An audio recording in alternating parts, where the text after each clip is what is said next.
ಯಾರನ್ನು ನೋಡಿದ್ರೆ ಪ್ರೀತಿ ಆಗ್ತದೆ, ಸಂತೋಷ ಆಗತ್ತೆ ಅಂದ್ರೆ ಜ್ಞಾನಿಗಳನ್ನ ನೋಡಿದರೆ ದೇವರಿಗೆ ಸಂತೋಷ ಆಗುತ್ತೆ. ಅದಕ್ಕೆ ಜ್ಞಾನಿ ಪ್ರಿಯ ಅಂತ ದೇವರಿಗೆ ಹೆಸರಿದೆ. ಜ್ಞಾನಿಗಳಿಗೆ ಯಾರನ್ನ ನೋಡಿದ್ರೆ ಸಂತೋಷ ಆಗತ್ತೆ ಅಂದ್ರೆ ದೇವರನ್ನು ನೋಡಿದ್ರೆ ಸಂತೋಷ ಆಗತ್ತೆ. ಅದಕ್ಕೆ ಜ್ಞಾನಿನಾಂ ಪ್ರಿಯ ಅಂತ ದೇವರಿಗೆ ಹೆಸರು. ಜ್ಞಾನಿ ಪ್ರಿಯ, ಜ್ಞಾನಿನಾಂ ಪ್ರಿಯ ಅಂತ ಎರಡು ಹೆಸರು. ನಾರದರಿಗೆ ಕುಶಲ ಪ್ರಶ್ನೆ ಮಾಡಿದ, ಏನು ಬಂದ್ ಸಮಾಚಾರ ಅಂತ. ನಾರದರು ಹೇಳ್ತಾರೆ, ಸ್ವಾಮಿ ನಾ ಸುಮ್ಮನೆ ಸಂಚಾರ ಮಾಡ್ತಾ ಹಿಂಗ್ ಹೊರಟಿದ್ದೆ, ನಿನ್ ಮನೆಗೆ ಬಂದೆ. ಪರಮಾತ್ಮ ಹೇಳಿದ್ದಾನೆ, ನಾನು ಅದನ್ನ ನಂಬಲ್ಲ ಅಂದ. ಯಾಕೆ? ನೀವು ಸುಮ್ಮನೆ ಬರೋ ಗಿರಾಕಿ ಅಲ್ಲ ಅಂದ. ಏನಾದ್ರೂ ಉದ್ದೇಶ ಇಟ್ಕೊಂಡೇ ಬಂದಿರ್ತೀರಿ ಅಂದ ದೇವ್ರು.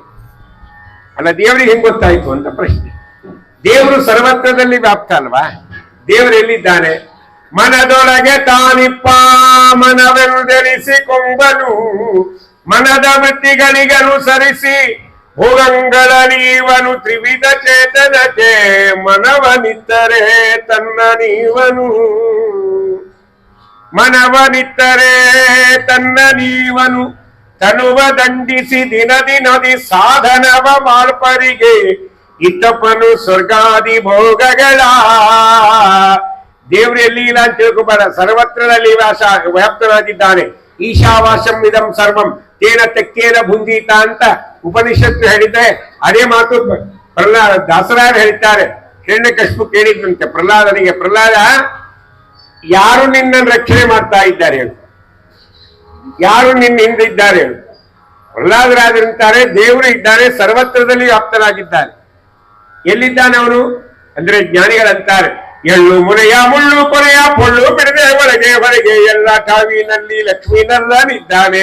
ಪ್ರಾಣಿ ಚಿಂತ್ಯಾಕ್ರಮ ಚಿದ್ದಿ ಚಿನ್ಮಯನಿದ್ದಾನೆ, ಚಿಂತಾರತ್ನನೆಂಬೋ ಅನಂತನಿದ್ದಾನೆ. ಎಲ್ಲಿದ್ದಾನೆ ನಮ್ಮ ಸ್ವಾಮಿ?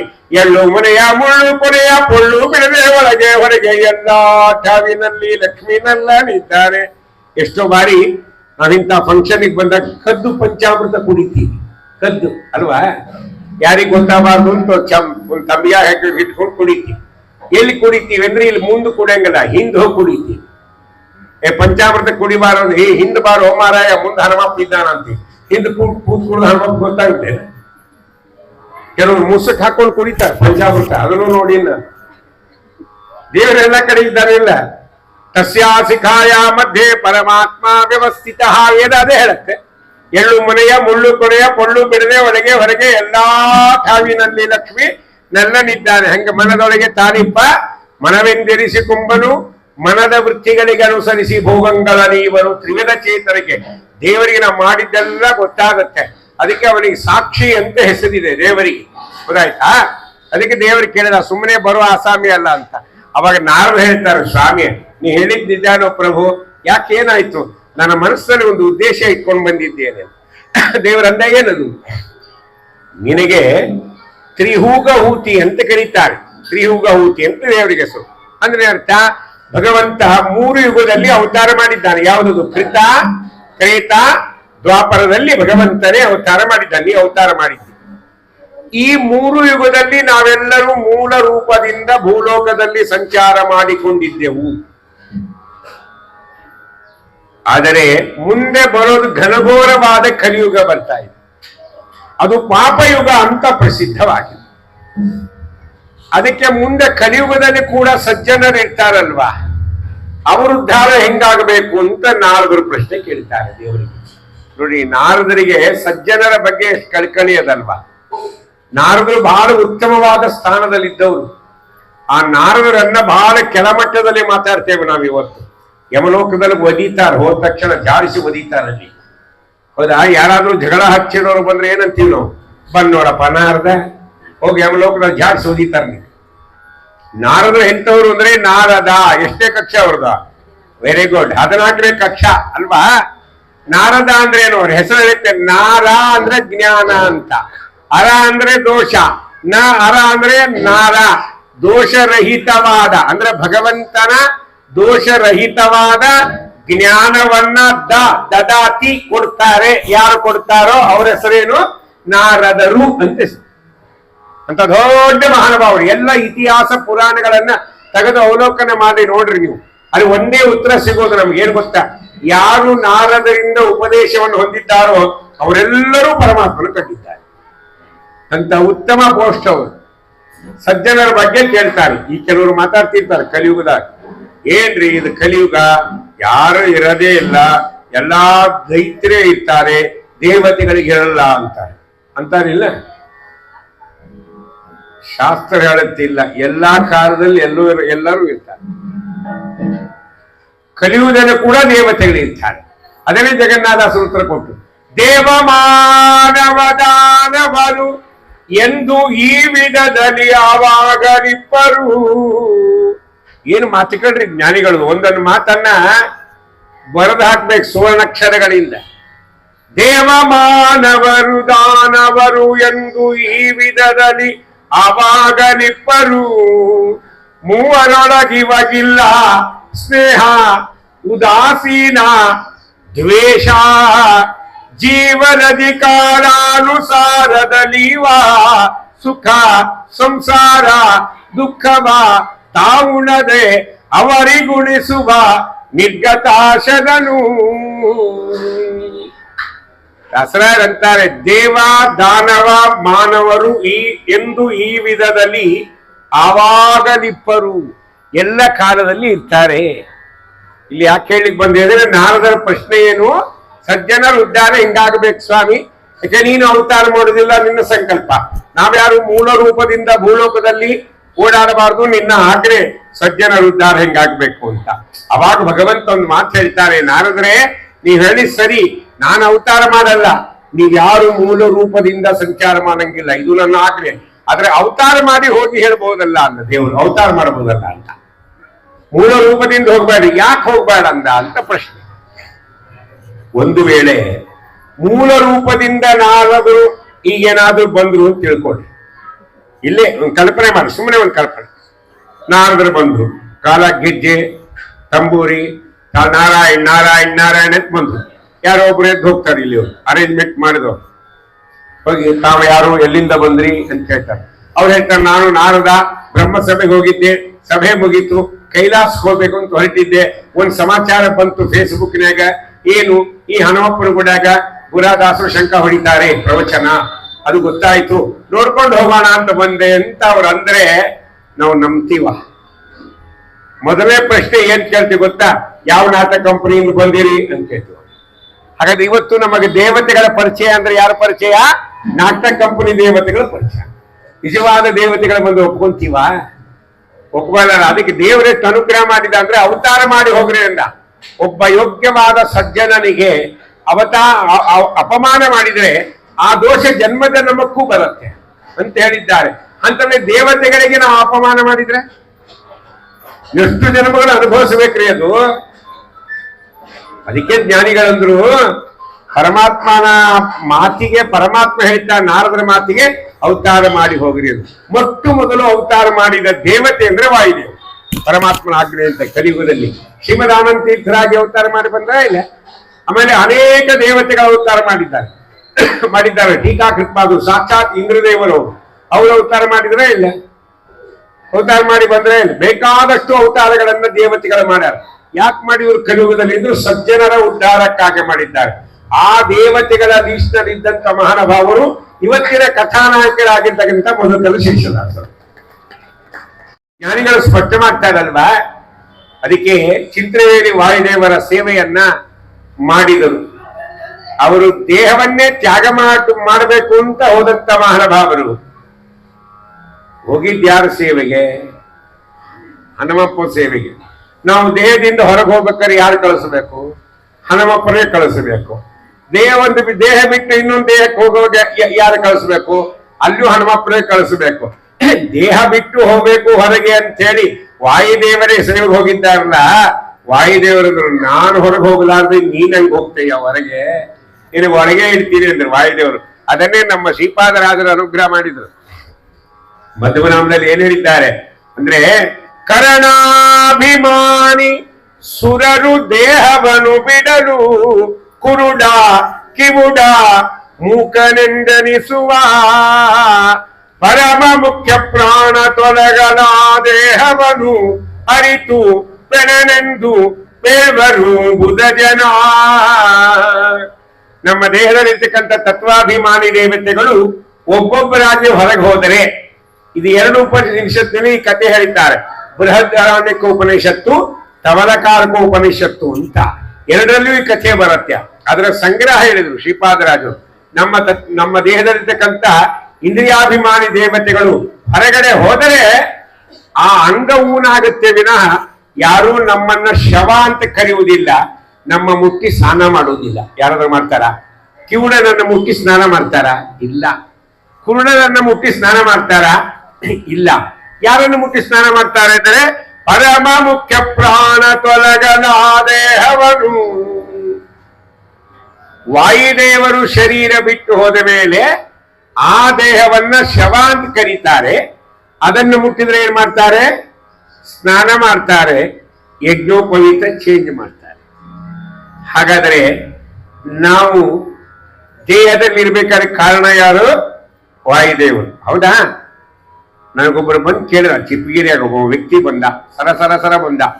ನಾವು ವಿಜಯ್ ತೀರ್ಥದಲ್ಲಿ ಸ್ನಾನ ಮಾಡಿ ಅದೇ ಅನೇಕ ಮಾಡಿ ಮೇಲೆ ಬರ್ತಾ ಇದ್ದೆ. ದಾಸರೇ ನಮಸ್ಕಾರ ಅಂದ. ಬಾಪ ಏನ್ ಹೇಳು, ನೀವು ಮಡಿಯಲಿದ್ದೀರಾ ಮೇಲಿಗಿಲಿದ್ದೀರಾ ಅಂತ ಕೇಳ್ದ. ನನ್ ತಲೆ ತಿರುಗಿ ನಾ ಹೇಳಿದೆ, ನನ್ನಲ್ಲಿ ವಾಯುದೇವರು ತನಕ ನಾ ಮಡಿ, ಅವ್ರು ಹೋದ್ಮೇಲೆ ನಾ ಮೈಲಿಗೆ, ನೀ ಏನ್ ಮಾಡ್ತೀವಿ ಮಾಡಪ್ಪ. ಅಯ್ಯೋ ನೀವೇನೇನೋ ಮಾತಾಡ್ತೀರಿ, ಏನೇನೋ ಇರೋ ವಿಷಯ ಮಾತಾಡಿ. ಅದಿಲ್ಲ, ವಾಯುದೇವರು ಇರೋ ತನಕ ನಾವು ಮಡಿ ಹೋದಿಲ್ಲ. ವಾಯುದೇವರ ಸ್ಮರಣೆ ನಮಗ್ ಮಡಿ ಮಾಡುತ್ತಾ ಇಲ್ಲ. ನಿಜವಾಗಿ ನಾವು ಮಡಿ ಆಗ್ಬೇಕಾದ ಕಾರಣ ಯಾರು? ವಾಯುದೇವರು. ಯಾಕೆಂದ್ರೆ ನಾವು ಸ್ನಾನ ಮಾಡಿದಾಗ ಹೊರಗಿನ ಇಂದ್ರಿಯಗಳು ಮಡಿ ಆಗ್ತಾವ, ದೇಹ ಮಡಿ ಆಗತ್ತೆ. ಒಳಗಿನ ಇಂದ್ರಿಯಗಳು ಮಡಿ ಆಗ್ಬೇಕಾರೆ ಕೆಲವಂತಿರ್ತಾರೆ, ಏನ್ ಆಚಾರ್ಯ ಭಯಂಕರ ಮಡಿ ಮಾಡ್ತಾರೆ, ಬಾಬಾ 16 ಬಕೆಟ್ ಸ್ನಾನ ಮಾಡ್ತಾರೆ ನೋಡ್ರಿ ಅಂತ. ಹೌದು, ನಾವು ಒಪ್ಕೊಂಡು 16 ಬಕೆಟ್ ಸ್ನಾನ ಮಾಡಿದ್ವಿ. ಒಳಗಿನ ಇಂದ್ರಿಯಗಳು ಮಡಿ ಆಗ್ಬೇಕಾದ್ರೆ ಪೈಪ್ ಹಚ್ಚಿ ನೀರು ಹೊಡಿತಾರೆ ಕಿವ್ಯಾಗ. ಏನ್ ನೀರು ಹಾಕೋ ಮರ ಒಳಗೆ ಇಲ್ಲ. ಒಳಗಿನ ಇಂದ್ರಿಯಗಳು ಮಡಿ ಆಗ್ಬೇಕಾದ್ರೆ ಅದು ವಾಯುದೇವರ ಸ್ಮರಣೆಯಿಂದ ಮಡಿ ಆಗುತ್ತೆ. ಇದು ವಾಯುದೇವರ ಮಹಿಮೆ. ಅಲ್ಲಿ ಸೇವೆಗೆ ಹೋಗ್ತಾರೆ. ವಿಜಯರಾಯರ ಹತ್ರ ಬಂದರು, ವಿಜಯರಾಯರ ಪರಮಾನುಗ್ರಹ ಮಾಡಿದ್ರು, ವಾಯುದೇವರು ಅನುಗ್ರಹ ಮಾಡಿದ್ದಾರೆ, ಮುಗಿತು. ಎಲ್ಲಾ ದೇವತೆಗಳು ಅನುಗ್ರಹವನ್ನ ಮಾಡ್ತಾರೆ. ಮಹಾನುಭಾವರು ಜ್ಞಾನಿಗಳಿಗೆ ಎಲ್ಲಿ ಹೋಗ್ತಾರೆ? ಎಲ್ಲಾ ಜ್ಞಾನಿಗಳ ಚರಿತ್ರೆ ತೆಗೆದು ನೋಡಿದ್ರೆ ಹಾಗೆ ತಮ್ಮ ಕಷ್ಟ ಬಂದ ಹೋಗಿದ್ದೆಲ್ಲಿ ಅಂದ್ರೆ ದೇವರಿಗೆ ಶರಣ ಹೋಗಿದ್ದಾರೆ. ಅದಕ್ಕೆ ಒಂದ್ ದಾರಿ ತೋರಿಸಿದ್ರು ದೇವತೆಗಳು. ನಮ್ಗೇನಾದ್ರೂ ಕಷ್ಟ ಬಂದ್ರೆ ಎಲ್ಲಿ ಹೋಗ್ಬೇಕು? ನಾವು ಭಗವಂತನನ್ನೇ ಆಶ್ರಯ ಮಾಡಬೇಕು, ಬೇರೆಯವರನ್ನ ಆಶ್ರಯ ಮಾಡಬಾರದು ಅಂತ ಹೇಳಿ ಜಗತ್ತಿಗೆ ತಿಳಿಸಿದ ಮಹಾನುಭಾವರು ಶೇಷದಾಸರು. ಅವರು ಮಾಡಿದ್ದು 43 ಸುಳಾದಿಗಳನ್ನ ಮಾಡಿದ್ದಾರೆ ಮಹಾನುಭಾವರು. 14 ಉಗಾಭೋಗಗಳನ್ನ ಮಾಡಿದ್ರು. ನಮಗೆ ಯಾರು ಎಷ್ಟು ಮಾಡಿದ್ರು ಅಂತ ಗೊತ್ತಿಲ್ಲ. ಹೌದಾ? ನಾವು ಸುಮ್ಮನೆ ಆರಾಧನೆ ಬಂದಾಗ ಎಷ್ಟು ಹಾರಾಡ್ತೀವಿ, ಅಯ್ಯೋ ರಾಯರ ಆರಾಧನೆ ರೀ, ರಾಯರ ಆರಾಧನೆ ಅಂತ ಓಡಾಡ್ತಿರ್ತಾರೆ. ಸಂತೋಷ, ಅದು ನೋಡೇ ಒಂದು ಆಗತ್ತೆ. ಆದ್ರೆ ರಾಯರ ಆರಾಧನೆ ಅಂತ ಎಷ್ಟು ದಿವಸ ನೆನೆಸ್ತಾರೆ ಅಂದ್ರೆ ಉತ್ತರಾರಾಧನೆ ಆಗೋವರೆಗೆ ನೆನೆಸ್ತಾರೆ. ಉತ್ತರಾರಾಧನೆ ಮಧ್ಯಾಹ್ನ ಊಟ ಆಯ್ತು ಅಂದ್ರೆ ಮಾತಾಡ್ತೀವ್ರಿ, ಆಯ್ತಾ ಮುಗಿತಲ್ಲ ರಾಯರ ಆರಾಧನೆ, ಇನ್ನು ಮುಂದಿನ ವರ್ಷದ ತನಕ ಕಿರಿಕಿರಿ ಇಲ್ಲ ಅಂತೀವಿ. ವಿಶೇಷದಾಸರ ಆರಾಧನೆ ಇವತ್ತು ಊಟ ಆಯ್ತು ಅಂದ್ರೆ ಹಬ್ಬ ಮುಗೀತಪ್ಪ, ಈ ವರ್ಷದ ಕಿರಿಕಿರಿ, ಮುಂದಿನ ವರ್ಷದ ತನಕ ಆರಾಧನೆ ಅಂತೀವಿ ಅಲ್ಲ. ಹಂಗ ನಂಬಿದ್ರೆ ಅನುಗ್ರಹ ಮಾಡಲ್ಲ ಅವರು. ಅದಕ್ಕೆ ದಾರಿ ತೋರಿಸ್ತಾರೆ. ಜ್ಞಾನಿಗಳನ್ನು ಹೆಂಗ್ ನಂಬೇಕು ಅಂದ್ರೆ ಗಟ್ಟಿಯಾಗಿ ನಂಬೇಕು, ಗಟ್ಟಿಯಾಗಿ ನಂಬೇಕು. ಅಂದ್ರೆ ದೇವರ ಅನುಗ್ರಹ ಮಾಡ್ತಾನೆ. ಜ್ಞಾನಿಗಳ ಪಾದ ಹಿಡ್ಕೋಬೇಕು, ಹಿಡ್ಕೊಂಡ್ರೆ ದೇವರ ಅನುಗ್ರಹ ಮಾಡೋದು. ಇದನ್ನೇ ಗಜೇಂದ್ರ ಮೋಕ್ಷ ಉಪದೇಶ ಮಾಡುತ್ತೆ ನಮಗೆ. ಗಜೇಂದ್ರ ಮೋಕ್ಷ ಉಪದೇಶ ಮಾಡೋದೇನು? ಮೊಸಳೆ ಯಾರ ಕಾಲು ಹಿಡಿತು? ಗಜರಾಜನ ಕಾಲು ಹಿಡಿತು ಅಲ್ವಾ? ನಿಮಗೆಲ್ಲ ಕಥೆ ಗೊತ್ತು. ದೇವರನ್ನ ಕರೆದವ ಯಾರು? ಗಜೇಂದ್ರ. ದೇವರು ಬಂದು ಮೊದಲು ಉದ್ಧಾರ ಮಾಡಿದ್ದಾರನ್ನ, ಮೊಸಳೆಯನ್ನ. ಅಲ್ಲ, ದೇವರಿಗೇನು ಕಿವಿಕೇಶಲಿಲ್ರಿ? ಕರೆದಿದ್ದು ಗಜರಾಜ. ಮೊದಲು ಬಂದು ಯಾರನ್ನು ಉದ್ಧಾರ ಮಾಡ್ಬೇಕಾಗಿತ್ತು? ದೇವರು ಗಜರಾಜನ ಮೇಲೆ ಕಿಡಬೇಕಾಗಿತ್ತು. ಹೌದೇ ಇಲ್ಲ? ಮಾಡಿದ್ನ ಕೆಲಸ ಇಲ್ಲ. ಮೊದಲು ಉದ್ಧಾರ ಮಾಡಿದ್ದಾರನ್ನ, ಮೊಸಳೆಯನ್ನಲ್ವಾ? ಮೊಡವಿನೊಳಗೆ ಗಜ ಮೊಳೆ ಇಡರ ಅಕ್ಷರ ಮನದಿಗೆ ಹೇಳದೆ ದುಡುನೆ ಬಂದು ಹಿಡಿದನ ಕ್ರಮ ಭಯ ತೊಡದ ಬಿಡಿಸಿದನೆ ಸಡಗರದ ನಿರಮೆ ಪೊಡವೆಯೊಡನೆ ಗುಡಿ ಬಾರಯ್ಯ ತಡ ಮಾಡಬೇಡವೋ ಹೇನಲ್ಲ. ನಾರಾಯಣ ಕೆಳಗುರು ಭಗವನ್ನ ನಮಸ್ತೆ, ನೋಡು ನನ್ನ ಅವಸ್ಥೆ ಮಾಡು ಸುವ್ಯವಸ್ಥೆ ಅಂತಾರೆ ದಾಸರ. ಗಜರಾಜ ಕರೆದ, ಎಲ್ಲರೂ ನಂಬಿದ್ದ, ಎಲ್ಲರೂ ಕೈ ಬಿಟ್ಬಿಟ್ರು. ಕೊನೆಗೆ ದೇವರಿಗೆ ಶರಣಾಗತನಾದ, ತನ್ನ ಶಕ್ತಿ ನಂಬಿದ್ದ, 1000 ವರ್ಷ ಯುದ್ಧ ಮಾಡಿದ. ಕೊನೆಗೆ ದೇವರಿಗೆ ಮೊರೆ ಇಟ್ಟ. ಹೆಂಗಿಟ್ಟ? ತಡಮಾಡ ಬೇಡವೋ ಏನಲ್ಲ, ವಾಕುಲಾಲಿಸು ಎನ್ನೊಡೆಯ ಶ್ರೀ ಗೋಪಾಲ ವಿಠಲ, ಅಡಿಗಳ ನೀಡು ಭಕ್ತವತ್ಸಲ ಶ್ರೀಲಕುಮೀನಲ್ಲ. ತಡ ಮಾಡ್ಬೇಡ್ವೋ ಸ್ವಾಮಿ, ತಡ ಮಾಡಿದ್ರೆ ನಾವು ಬದುಕಲ್ವೋ, ನಿನ್ ದರ್ಶನ ಆಗಲ್ವೋ ಪ್ರಭು, ಬೇಗ ಬಾ ಅಂತ ಕರೆದ್ರೆ ಹೆಂಗ್ ಬಂದ ಅಂದ್ರೆ, ಮೊಡವಿನೊಳಗೆ ಗಜ ಮೊರ ಇಡಲಕ್ಷಣ ಮಡದಿಗೆ ಹೇಳದೆ ದುಡುನೆ ಬಂದು ಹಿಡಿದ ನಕ್ರನ ಭಯ ದೊಡ್ಡರ ಬಿಡಿಸಿದನೆ ಸದಗರದ ನಿರಮ ಮೊಡವಿಯೊಡನೆ ಗುಡಿ ಬಾರಯ್ಯ. ಇಂಥ ದೇವ್ರ ನಾಮ ಅಂದ್ರೆ ಮುಖದ ಯೋಗ ಬ್ಯಾಡ್ರಿ. ಈಗಿನ ಕಾಲಕ್ಕೆ ಎಲ್ಲರೂ ಯೋಗಕ್ಕೆ ಹೋಗ್ತಾರ್ರಿ. ಈ ಕಡೆ ಎಲ್ಲ ಕಡಿಮೆ. ನಮ್ ಬೆಂಗಳೂರ ನೋಡ್ಬೇಕ್ರಿ, ಎಲ್ಲಿ ಹೋಗಿದ್ರಿ ಸಾರ್? ಮುಖದ ಯೋಗ ಏನ್ ಮಾಡ್ತಾರ ಗೊತ್ತಾ? ಅಲ್ಲಿ ಏನ್ ಮಾಡಲ್ಲ. ನಂಗೊಬ್ರು ಯೋಗ ಕ್ಲಾಸ್ ಇಟ್ಟು ತಮ್ಮ ಕಡೆ ಕರ್ಕೊಂಡು ಹೋಗಿದ್ರು ಬೆಂಗಳೂರು. ದಾಸರೇ ಪಾತ್ಹೋಳಿ ಬೀಳಿ ಅಂತ, ನಡ್ರಿ ಅನ್ನ ಎಲ್ಲರೂ ಬೀಳ್ತು, ನಿಮ್ಮ ಮನೆಯಾಗಿ ಹಾಕ್ಬಿಟ್ಟು ನಡ್ರಿ ಹೋಗಿ. ಅಲ್ಲಿ ಬರೀ ಯೋಗ ಕ್ಲಾಸ್, ಅನೇಕರು ಬಂದಿವು. ಮುಖದ ಯೋಗ ದಾಸರೇ, ಇದು ಮುಖದ ಯೋಗದ ಒಂದು ಸೆಕ್ಷನ್. ಆಯ್ತು, ಏನ್ ಮಾಡಿಲ್ಲ ಅವರು. ನೇರವಾಗಿ ನೋಡಿ, ನಿಧಾನವಾಗಿ ಮುಖವನ್ನ ತಿರುಗಿಸಿ, ಬಲಕ್ಕೆ ತಿರುಗಿಸಿ 10 ನಿಮಿಷ 10 ಸೆಕೆಂಡು ಆ ಬಲ್ಬ್ ಅನ್ನು ನೋಡಿ, ಮತ್ತೆ ನಿಧಾನವಾಗಿ ಮುಖವನ್ನ ನೇರ ಮಾಡಿ, ಪುನಃ ಮತ್ತೆ 5 ಸೆಕೆಂಡ್ ಬಿಟ್ಟು ಎಡಕ್ಕೆ ತಿರುಗಿಸಿ, ಮತ್ತೆ 10 ಸೆಕೆಂಡು ಆ ಬಲ್ಬ್ ಅನ್ನ ನೋಡಿ, ಪುನಃ ಮುಖವನ್ನ ನೇರ ಮಾಡಿ, ಸ್ವಲ್ಪ ಮೇಲೆ ಮಾಡಿ, ನೇರ ಮಾಡಿ, 1000 ರೂಪಾಯಿ ಫೀಸ್ ಕೊಡಿ, ಮನೆಗೆ ಹೋಗಿ ಸಾಯಿರಿ ಅಂತ. ಇಂಥವ್ ಹೋಗ್ತಾವೆ ಎಷ್ಟೋ ಜನ ಅಲ್ಲಿ. ಇಂಥವ್ ದೇವರ ನಾಮ ಹೇಳು, ವಾಯುಸ್ತುತಿ ಹೇಳು, ಹೋಮಾನ ಸುತ್ತ ಪಾರಾಯಣ ಮಾಡು, ನೀವು ಮುಖದ ಯೋಗನೆ. ಇಂಥ ಹಾಡಾಡೋ ಮಂದಿ ಕಡಿಮೆ ಆಗಿದ್ರಿ. ಬರೀ ಸಿಂಪಲ್ ಇರ್ತಾವ. ನಾ ಭಾವ ಜನ ಬಂದು ಭಜನೆ ಮಾಡಿ ನೋಡಿ.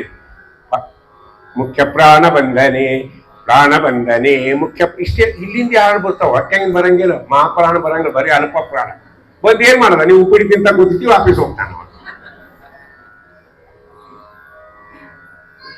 ಪಟುತರಾಂಗನೆ ಕರಪುಟದಿ ನಮಿಸುವೆ ಘಟಿಕಾ ಚಲ ನಿಲಯ.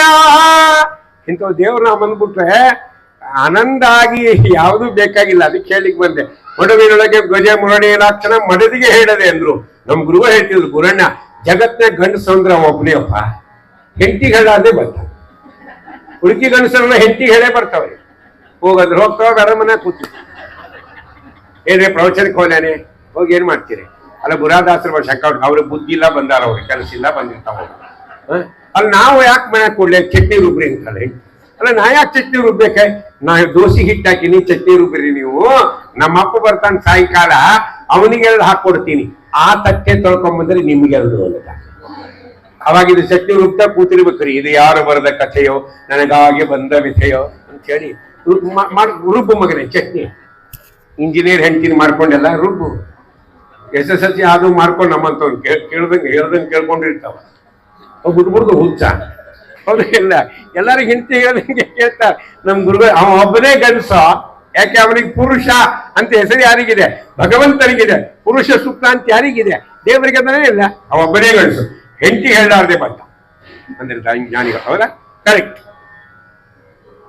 ಇದಕ್ಕೆ ಅಷ್ಟು ಭಕ್ತರ ಮೇಲೆ ದೇವರಿಗೆ ಅಭಿಮಾನ ಇದೆ. ಹೆಂಡತಿಗೆ ಹೇಳಾರ್ದೆ ಬಂದೇನು ಮಾಡಿದ? ಮರದಿಗೆ ಹೇಳದೆ ದುಡುನೇ ಬಂದು ದುಡು ಬಂದ. ಅದು ಇದು ಆಶ್ರಯ ಇದೆ. ಯಾಕಂದ್ರೆ ಗಜರಾಜ ಆ ಸ್ಪೀಡ್ನ ಕರೆದಿದ್ರು. ಅವ್ರಿಗಿಂತ ಸ್ಪೀಡ್ ಬರ್ಬೇಕಲ್ಲ ದೇವ್ರು. ಗರುಡ ದೇವ್ರು ಹೊರಗೆ ಕೂತಿದ್ರಂತೆ. ಪರಮಾತ್ಮ ವೆಹಿಕಲ್ ಅಲ್ವಾ, ಗ್ಯಾರೇಜ್ ನಾಗ ಕೂತಿದ್ರು. ಅವ್ರಂದ್ರಂತೆ, ಸ್ವಾಮಿ ಎಲ್ಲಿ ಹೋಗ್ತಾ ಇದ್ದೋ ನನ್ ಬಿಟ್ಟು ಅಂದ್ರಂತೆ ಗರುಡ ದೇವರು. ಅಲ್ಲಿ ನಮ್ ಭಕ್ತ ಕರೆದ, ನಾನ್ ತಡ ಮಾಡಬಾರ್ದು, ಹೋಗ್ಬೇಕು ಅನ್ನಂತೆ ಪರಮಾತ್ಮ. ಅವಾಗ ಗರುಡ ದೇವರು ಹೇಳ್ತಾರೆ, ನನ್ನ ಮ್ಯಾಲ ಕೂಡ ಸ್ವಾಮಿ ಕರ್ಕೊಂಡು ಹೋಗ್ತೀನೋ ಪ್ರಭು. ಪರಮಾತ್ಮನಂತೆ ನೋಡು ಗರುಡ, ಗಜರಾಜ ಯಾವ ಸ್ಪೀಡ್ ನಲ್ಲಿ ಕರೆದಿದ್ದಾರಲ್ಲ, ಆ ಸ್ಪೀಡ್ ಅಲ್ಲಿ ಅಲ್ಲಿ ಹೋಗ್ಬೇಕಾದ್ರೆ ನಿನ್ನ ಸ್ಪೀಡ್ ಸಾಲಲ್ಲ ಅಂದ ದೇವರು. ಸ್ವಾಮಿ ನಿನ್ನ ಸ್ಪೀಡಲ್ಲೇ ನಾನು ಕರ್ಕೊಂಡು ಹೋಗ ಅಂತ ನುಸಿದಿದ್ರಂತೆ ಪರಮಾತ್ಮನ ಕಾಲಿನೊಳಗೆ ಗರುಡದೇವರು. ಪರಮಾತ್ಮ ತನ್ನ ಸ್ಪೀಡ್ ನಲ್ಲಿ ಕರ್ಕೊಂಬಂದ. ಅದಕ್ಕೆ ನಾನು ನಮ್ಮ ಗುರುಗಳಿಗೆ ಹಿಂದೆ ಕೇಳಿದ್ದೆ, ಗುರುಗಳೇ ಈ ದೇವ್ರ ನಾಮ ಹಿಂಗ್ಯಾಕೆ ಹೇಳ್ಬೇಕು? ಸ್ವಲ್ಪ ನಿಧಾನ ಹೇಳಿದ್ರೆ ಹೆಂಗಿರ್ತದೆ? ನಿಧಾನದ ಹೆಂಗ್ ಹೇಳ್ಬೇಕಂತೀಯ? ಮಡುವಿನೊಳಗೆ ಗಜ ಮೊರಗಿದಾರ. ನಮ್ ಗುರು ಬಂದ್ ಮಾಡ ಬಾಯಿ ಅದು. ಯಾಕೆ ಏನಾಗ ನೀ ಹಿಂಗ್ ಕರೆದ್ರ ಅವ ಬರದ್ರ ಗಜರ ಸತ್ ಹೋಗಿರ್ತಾರ. ಏನ್ ಶಬ್ದ ಜೋಡನೆ, ಯಾಕೆ ಹೆಂಡತಿಗೆ ಹೇಳಾರ್ದೆ ಬಂದ ಅಂದ್ರು. ಆದ್ರೆ ಮುಂದಿನ ಲೈಲೇನು ಒಂದು ಶಬ್ದ ಇಟ್ಟಾರೆ ಜ್ಞಾನಿಗಳು. ಏನದು? ಹಿಡಿದರ ಕರೆಂಬಯ ತೊನರ ಬಿಡಿಸಿದರೆ ಸದಗರದಲ್ಲಿ ರಮೆ ಫೋಟೋ ಇವರೇ ಗುಡಿ ಮಾರಯ್ಯ. ಮ್ಯಾಲಿನ ಲೈನಾಗೆ ಹೇಳಾರ್ದೆ ಬಂದ ಅಂದ್ರು. ಎರಡನೇ ಲೈನಾಗ ಶ್ರೀದೇವಿ ಭೂದೇವಿ ಸಮೇತ ಬಂದ. ಇದೇನ್ ಸೆಟ್ ಮಾಡ್ತೀರಿ ನೀವು? ಡಾ ಸಾಹಿತ್ಯ ಡಾಯ್ ಸಾಹಿತ್ಯ so easy sir, so easy ಅಂತ ಕೆಲವು ಕಾಪಾಡ ಹೊಡಿಬೇಕು ಅನಿಸ್ತದ ಹಂಗ ಅಂದವ್ರಿಗೆ. ಸಣ್ಣ ಶಬ್ದ ಅರ್ಥ ಹಂಗ ನಮಗೆ ದಾಸಾಹಿತ್ಯ ಒಳಗೆ. ವಿಜಯರಾಯರು ಒಂದ್ ಕಡೆ ಅಂತಾರ. ಒಬ್ಬ ಒಂದ್ ಕಡೆ ಬಂದಾಗ ನಂಗೆ ಹೇಳಿದ, ದಾಸಾಹಿತ್ಯ ಈ so easy, it is Kannada ಅಂದ. ಅಂದೇ ಬಾ ಆಯ್ತು, ಏನಪ್ಪ ಸೋ ಈಜಿ? ನೀವ್ ಬೇಕಾದ್ ಕೇಳ್ರಿ ಅಂದವ. PhD ಮಾಡ್ಲಿಕ್ಕೆ ನಾ ವಿಜಯರಾಯರ ದೇವರು ನಮ್ಮ ಮೇಲೆ. ಆಯ್ತು, ನಾ ಒಂದೇ ಶಬ್ದ ಕೊಡ್ತೀವಿ, ಇದು ಬಿಡಿಸ್ಕೊಡ್ತೀಯ, ಏನದು ಅಂದ. ಹೇಳ್ರಿ ಅಂದ, ಒಂದೇ ಮಾತು ಹೇಳಿ. ಜ್ಞಾನಿಗಳಂತಾರೆ, ದ್ವಿಜವಕ್ತರನ ವೈರಿ ವಿಜಯ ವಿಠಲರಯ್ಯ ತನ್ನ ನಂಬಿದ ಭಕುತರನು ಬಿಡ. ಇದು ವಿಜಯರಾಯರ ವಾಕ್ಯ. ಇದನ್ನ ಬಿಡಿಸು ಅಂದೆ. ಬರ್ಕೋತೀನಿ ಅಂದ. ಬರ್ಕೋ ಅಂತೆ. ಚಿಣಿಕಾಡದ, ಗೊತ್ತಾಗಿಲ್ಲ. ಸಾಯಂಕಾಲ ಬರ್ತೀನಿ ಅಂದ. ಬಾ ಅಂತೆ. ಸಾಯಂಕಾಲ ಬಂದ. ದ್ವಿಜ ಅಂದ್ರೆ ಗೊತ್ತಿಲ್ಲೇನ್ರಿ? ನೀ ಹೇಳಯ್ಯ. ದ್ವಿಜವಕ್ತರನ ವೈರಿ ವಿಜಯ ವಿಠಲರಯ್ಯ ತನ್ನ ನಂಬಿದ ಭಕುತರನು ಬಿಡ ಅಂತಾರೆ. ವಿಜಯ ಪ್ರಭೇದ ಬಿಡಿಸು. ದ್ವಿಜ ಅಂದ್ರೆ ಬ್ರಾಹ್ಮಣ. ಹೌದು, ಇಲ್ಲ ಅನ್ನಿಲ್ವಾ? ಬ್ರಾಹ್ಮಣನೇ. ದೇವರು ಬ್ರಾಹ್ಮಣರಿಗೆ ವೈರಿನ? ಇಲ್ಲ. ಬ್ರಾಹ್ಮಣ ಮಮದೇವತ ಅಂತ ಹೇಳಿ ಬ್ರಾಹ್ಮಣರನ್ನ ದೇವರು ಪೂಜೆ ಮಾಡೋಣ ಇಲ್ಲ. ಸುಧಾಮೋದ ಪೂಜೆ ಮಾಡೋಣ ಇಲ್ಲ. ನಮ್ಮ ಧರ್ಮರಾಜರು ರಾಸುಯಾಗ ಮಾಡಿದಾಗ ಬ್ರಾಹ್ಮಣರ ಪಾದ ಪ್ರಕ್ಷಾಳನೆ ಮಾಡಿದವರು ಯಾರು? ಪರಮಾತ್ಮ ತಾನೇ. ಬ್ರಾಹ್ಮಣರಿಗೆ ಹೆಂಗ್ ವೈರಿ? ಮುಂದೆ ಶಬ್ದ ಕೂಡ್ಬೇಕಲ್ಲ. ಹೌದಲ್ರಿ ಅಂದ. ಮತ್ತು ಹೇಳು ನೀನು. ಒಂದ್ 2 ನಿಮಿಷ ಬಿಟ್ಟ. ದ್ವಿಜ ಅಂದ್ರೆ ಪಕ್ಷಿಗಳಿಗೆ ಹೆಸರೈತರಿ ಅಂದ. ಕರೆಕ್ಟ್. ಈ ಶಬ್ದ ಮುಂದೆ ಕೂಡಲಲ್ಲಿ. ದ್ವಿಜವಕ್ತರನ ವೈರಿಗೆ ಅಲ್ಲಿ ಕೂಡಲ್ಲ. ಪಕ್ಷಿಗಳಿಗೆ ವೈರಿನ ದೇವರು. ವಾದಿರಾಜ ಪ್ರಭುಗಳಂತಾರೆ ಲಕ್ಷ್ಮೀ ಶೋಭಾನದಲ್ಲಿ, ಪಕ್ಷಿ ವಾಹನಗೆ ರಘುವಿ ಅನುದಿನ ರಕ್ಷಿಸಲಿ ನಮ್ಮ ವಧುವರರ. ಪಕ್ಷಿ ವಾಹನ ಸ್ವಾಮಿ ವೈರಿಯಲ್ಲ. ಹೌದಲ್ರಿ ಅಂತ. ಮತ್ತೆ ಎಲ್ಲ ನೀನೇ ಹೌದಂದ್ರೆ ನಾ ಏನ್ ಮಾಡ್ಲಿ? ನಂಗೆ ಬಿಡಿಸಿ ಸೋ ಈಜಿ ಅಂದಿ. ನಂಗೆ ಅಷ್ಟೇ. ನನ್ಗೆ ಹಿಂಗೆ ಜಗಳ ಬಂದಿರೋದಿಲ್ಲ. ನೀನ್ ಆಸ್ತಿ ನಾ ಕಸ್ಕೊಂಡಿಲ್ಲ. ಸೋ ಈಜಿ ಅಂತ ಅವಂದ. ನಾಳೆಗೆ ಇರ್ತೀನಿ ಅಂತ ದಾಸರಿ ಅಂದೆ. ಗ್ಯಾರಂಟಿ ಇರ್ತೀನಿ ಅಂತೆ. ಗ್ಯಾರಂಟಿ ಇರ್ತೀನಿ ನಾನು ಅಂದೆ. ಮರುದಿನ ಬಂದ. ಪಾಪ ಆಗಿಲ್ಲ. ಪ್ರಾಮಾಣಿಕ ಹುಡುಗ, ಒಪ್ಪಬೇಕು. ಅವಂದ, ದಾಸರಿಗೆ ಗೊತ್ತಾಗಿಲ್ಲ, ನೀವು ಹೇಳ್ರಿ ಅಂದ. ನೋಡಪ್ಪ, ನಾ PhD ಮಾಡಿಲ್ಲ. ದೊಡ್ಡವರ ಅನುಗ್ರಹ ಅದ, ಹೇಳ್ತೀನಿ ಅಂದೆ. ಏನು ಅನುಗ್ರಹ ಹೇಳ್ರಿ ಅಂದ. ದ್ವಿಜ ಅಂದ್ರೆ 2 ಬಾರಿ ಹುಟ್ಟೋದಕ್ಕೆ ದ್ವಿಜ ಅಂತ ಕರೀತಾರೆ. ಅದು ಸತ್ಯನೇ. ಆದ್ರೆ ಇವು ಯಾವ ಶಬ್ದ ಅಲ್ಲಿ ಕೂಡಲ್ಲ. ಅದಕ್ಕೆ ಬ್ರಾಹ್ಮಣ ಅಂತೂ ಅರ್ಥ ಅಲ್ಲ. ಇಲ್ಲಿ ದ್ವಿಜವಕ್ತರನ ವೈರಿ ವಿಜಯರಾಯ ಪ್ರಯೋಗ ಮಾಡಿದಾಗ ಬ್ರಾಹ್ಮಣನು ಅಂತ ಅರ್ಥ ಅಲ್ಲ, ಪಕ್ಷಿಗಳು ಅಂತ ಅರ್ಥ ಅಲ್ಲ. ಮತ್ತೇನು ಅಂದ್ರೆ 2 ಬಾರಿ ಹುಟ್ಟುವ ವಸ್ತುವಿಗೆ ದ್ವಿಜ ಅಂತಾರೆ. ಅದು ಯಾವುದು ಅಂದ್ರೆ ನಮ್ಮ ದೇಹದಲ್ಲೇ ಒಂದು 2 ಬಾರಿ ಹುಟ್ಟುವ ಒಂದು ವಸ್ತು ಅದರಿ. ನಮ್ಮ ದೇಹದಾಗ 2 ಸರಿ ಹುಟ್ಟುವುದು. 3ನೇ ಸರಿ ಬೇಕಾದ್ರೆ ಹೊರಗಿನ ಸೆಟ್ ಹಾಕೋಬೇಕು. ಯಾವ್ದದು? ಹಲ್ಲು. ಹಲ್ಲಿದೆಲ್ಲ ಇದು ಎಷ್ಟು ಬಾರಿ ಹುಟ್ಟುತ್ತೆ ನಮ್ಮ ದೇಹದಾಗ? 2 ಸೆಟ್ ಇಟ್ಟೇನೆ ದೇವರು ಬಾಯಾಗ ಹುಟ್ಟ ಮುಂದೆ. ಕೆಲವೊಂದು ನಮ್ಗೆ ಏನ್ ಕೊಟ್ಟಿಲ್ಲ ದೇವರು. ಮತ್ತೆ ಹಲ್ಲು ಕೊಟ್ಟಾರಲ್ಲ 2 ಸೆಟ್. ನಿನ್ನ ಮೊಸಳಿಗೆ ಇನ್ನೇನು ಕೊಡ್ಬೇಕು ದೇವರು? ಸಂಜಾವನೆ ಮಾಡಿಯ? ಸರಿಯಾಗಿ ಗಾಯತ್ರಿ ಮಂತ್ರ ಮಾಡಿದ್ಯಾ? ದೇವ್ರ ಪೂಜೆ ಮಾಡಿದ್ಯಾ? ನಿಮ್ಮ ಅಪ್ಪನ ಶ್ರಾದ್ದ ಮಾಡಿದ್ಯಾ? ಏನಾದ್ರೂ ಹರಿಬ ಪಾಠ ಓದಿದ್ಯಾ? ಮದುವೆಯವ್ರು ನಂಜರು ಮಾಡಿದ್. ನಿನ್ನ ಮೊಸಳಿಗೆ ಏನ್ ಮಾಡ್ತಾರೆ? ಏನು ಇಟ್ ಮಾಡಿದ್ದೆ ದೊಡ್ಡದು. ಅದ್ರಲ್ಲಿ 2 ಸೆಟ್ ಹಲ್ಲು ಇಟ್ಟಲ್ಲ. ಅದಕ್ಕೆ ಹಲ್ಲಿಗೆ ಹೆಸರೇನು? ದ್ವಿಜ. ಇದು ವಿಶ್ವಕೋಶದಲ್ಲಿ ಹೇಳಿದ್ದಾರೆ. ದ್ವಿಜ ಅಂದ್ರೆ ಹಲ್ಲು 2 ಬಾರಿ ಹುಡ್ತದೆ. ಈಗ ನಿಮ್ಗೆ ಅರ್ಥ ಆಗ್ಬಿಡ್ತದೆ. ದ್ವಿಜವಕ್ತರನ ವೈರಿ. ದ್ವಿಜ ಅಂದ್ರೆ ಹಲ್ಲು. ಹಲ್ಲಿಗೆ ಸಂಸ್ಕೃತ ಒಳಗೆ ಏನಂತಾರೆ? ದಂತ ಅಂತಾರೆ. ಈಗ ನಿಮ್ಗೆ ಅರ್ಥ ಆಗೋಯ್ತು. ಈಗ ದ್ವಿಜವಕ್ತರನ ವೈರಿ ಅಂದ್ರೇನು? ದಂತವಕ್ತರನ ವೈರಿ. ಶಿಶುಪಾಲ ದಂತವಕ್ರ ಅಂತಿದ್ರಲ್ಲ, ಅದಕ್ಕೆ ದಂತವಕ್ತರನ ವೈರಿ ವಿಜಯ ವಿಠಲರಯ್ಯ ತನ್ನ ನಂಬಿದ ಭಕುತರನು ಬಿಡ. ಸಣ್ಣ ಶಬ್ದ. ಅರ್ಥ ಮಾಡ್ಲಿಕ್ಕೆ ಕಷ್ಟ ಅಲ್ವಾ ಇದು? ಹಂಗೆ ಇಲ್ಲಿ ಹೆಂಡತಿ ಹೇಳಾರ್ದೆ ಬಂದ ಅಂದ್ರು. ಮುಂದೆ ಲಕ್ಷ್ಮೀದೇವಿ ಸಮೇತ ಇದು ಹೆಂಗ್ ಕೂಡಿಸ್ತಿದ್ದು ಪ್ರಮೇಯನ ಅಂದ್ರೆ ಜ್ಞಾನಿಗಳಂತ ಹೆಂಡತಿ ಹೇಳಾರ್ದೆ ಬಂದಿದ್ದು ಗುಣವೋ ದೋಷವೋ ಅಂತ ಒಂದು ಪ್ರಶ್ನೆ ಮಾಡ್ತಾರೆ. ಹೆಂಡತಿ ಹೇಳಾರ್ದೆ ಬಂದಿದ್ದೇ ಗುಣ ಅಂದ್ರು ಶಾಸ್ತ್ರದಲ್ಲಿ. ಹೇಳಿ ಬಂದ್ರೆ ದೋಷ ಆಗ್ತಿತ್ತು. ಯಾಕೆ ಅಂದ್ರೆ ಮುಂದಿನ ನುಡಿಯನ್ನು ಉತ್ತರ ಕೊಟ್ಟಾರೆ. ಮುಂದಿನ ಲೈನ್ ಆಗಿ ಕೊಟ್ಟಾರೆ ಇಲ್ಲ. ಈ ದೇವರಿಗೆ ಒಂದು ಹೆಸರಿದೆ, ಸರ್ವತಂತ್ರ ಸ್ವತಂತ್ರ ಅಂತಂದ್ರೆ ಇಲ್ಲ. ಈ ಸರ್ವತಂತ್ರ ಸ್ವತಂತ್ರ ಅನ್ನುವ ಬಿರುದಿಗೆ ದೋಷ ಬರ್ತಿತ್ತು. ಹೇಳಿ ಬಂದಿದ್ರೆ ದೇವರು ಸ್ವತಂತ್ರ ಅನ್ನೋದ ಗುಣಕ್ಕೆ ದೋಷ ಬರ್ತಿತ್ತು, ಅದಕ್ಕೆ ಹೇಳಿಲ್ಲ. ಹೇಳಾರ್ದು ಹೆಂಗ್ ಗುಣ ಅಂತ ಪ್ರಶ್ನೆ ಬಂದ್ರೆ ರಮೆ ಪೊಡವಿಯೊಡನೆ ಗೂಡಿ ಅಂದ್ರು. ಯಾಕೆ? ಇವತ್ತು ನಾಳೆ ನಮ್ಮ ಕಾರ್ಯಕ್ರಮ ಇಲ್ಲಿ ಮುಗೀತದೆ, ಹೌದಾ? ನಾವು ಊರಿಗೆ ಹೋಗ್ತೀವಿ. ನಮ್ದು ಪ್ರವಚನ ಬೇರೆ ಊರಿಗೆ ಹೋದಾಗ 1 ವಾರ ಇರ್ತೀವೋ, 10 ದಿವಸ ಇರ್ತೀವೋ, 3 ದಿವಸ ಇರ್ತೀವೋ. ಮಂಗಳ ದಿವಸ ನಾವು ಊರಿಗೆ ಹೋಗ್ಬರ್ತೀವಿ ಅಂತ ಹೇಳ್ತೀವಿ. ಯಾರಿಗೆ ಊರಿಗೆ ಹೋಗ್ಬರ್ತೀವಿ ಅಂತ ಹೇಳ್ತೀವಿ? ಯಾರು ನಮ್ ಜೊತೆಗೆ ಊರಿಗೆ ಬರಲ್ವೋ ಅವ್ರಿಗೆ ಮಾತ್ರ ಹೇಳ್ತೀವಿ ಅಲ್ವಾ? ಊರಿಗೆ ಹೋಗ್ಬರ್ತೀವಿ ಸರ್, ಊರಿಗೆ ಹೋಗ್ಬನ್ರಿ ಆಚಾರ್ಯ, ಮತ್ ಲಗೂನ್ ಬರ್ರಿ ಅಂತೇನೋ ಅಂತಿರ್ತಾರೆ. ಮುಂದ್ ಬರೇಬೇಡ್ರಿ, ಕಿರಿಕಿರಿ ಸಹ ಜಾಸ್ತಿ ಆಯ್ತು ನಿಮ್ದು, ಹಿಂಗೂ ಅಂತಿರ್ತಾರೆ. ಏನೇ ಇರ್ಲಿ, ಹಾಗಾದ್ರೆ ನನ್ನ ಪ್ರಶ್ನೆ ಏನೀಗ, ಯಾರು ನಮ್ ಜೊತೆಗೆ ಬರಲ್ವೋ ಅವ್ರಿಗೆ ಮಾತ್ರ ಹೇಳ್ತೀವಿ, ಹೌದಾ? ನಮ್ ಜೊತೆಗೆ ಬರೋರಿಗೆ ಹೇಳ್ತೀವ? ನಮ್ ಜೊತೆಗೆ ಬರೋರಿಗೆ ಹೇಳಿದ್ರೆ ನಮಗ್ ಮೆಂಟಲ್ ಅಂತಾರೆ. ಇವರೇ ಬರ್ತಿರ್ತಾರೆ ಅಂತ ತಿಳ್ಕೊಂಡು, ಅನಂತ ಅವರನ್ನ ಹೋಗ್ಬರಲ್ಲ ಕೊಳ್ಳಿಯವರೇ ಅಂದ್ರೆ ಎಂತ ಮೆಂಟಲ್ ಆಗ್ಯಾರ ಗುರುದಾಸರು ಅಂತಾರ. ಯಾಕೆ?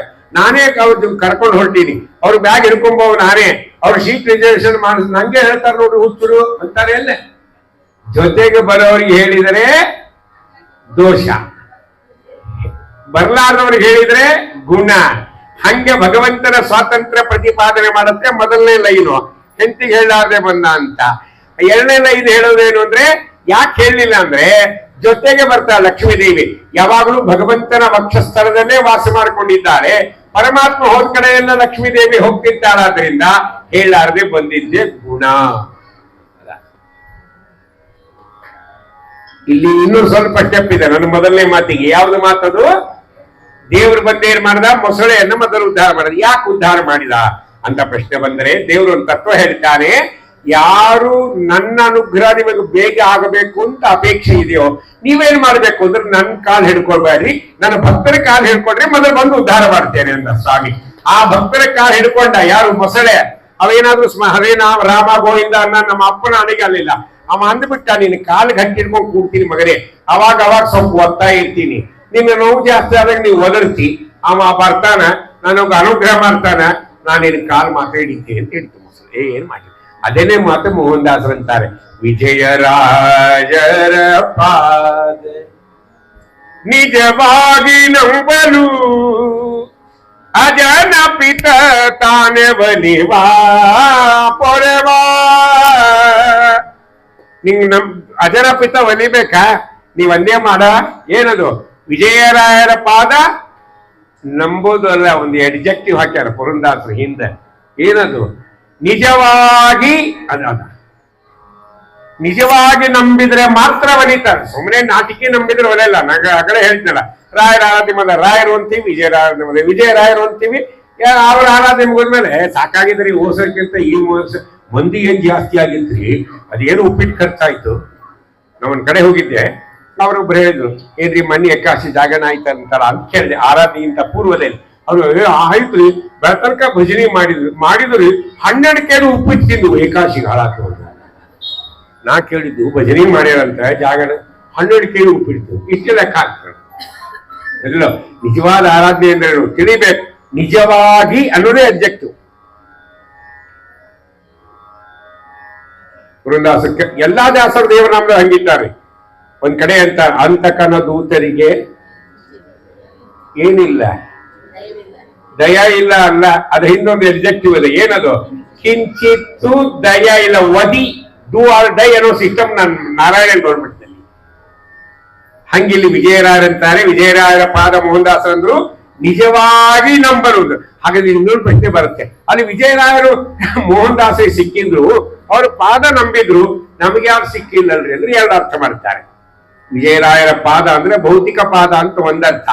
ಎರಡನೇದೇನು ಅಂದ್ರೆ ಅವರು ಮಾಡಿದ ಪದ ಪದ್ಯಗಳ ಸಾಲುಗಳು, ಅವಕ್ಕೆ ಪಾದ, ಅದರಲ್ಲಿ ವಿಶ್ವಾಸ ಮಾಡಿ ಅಂತ.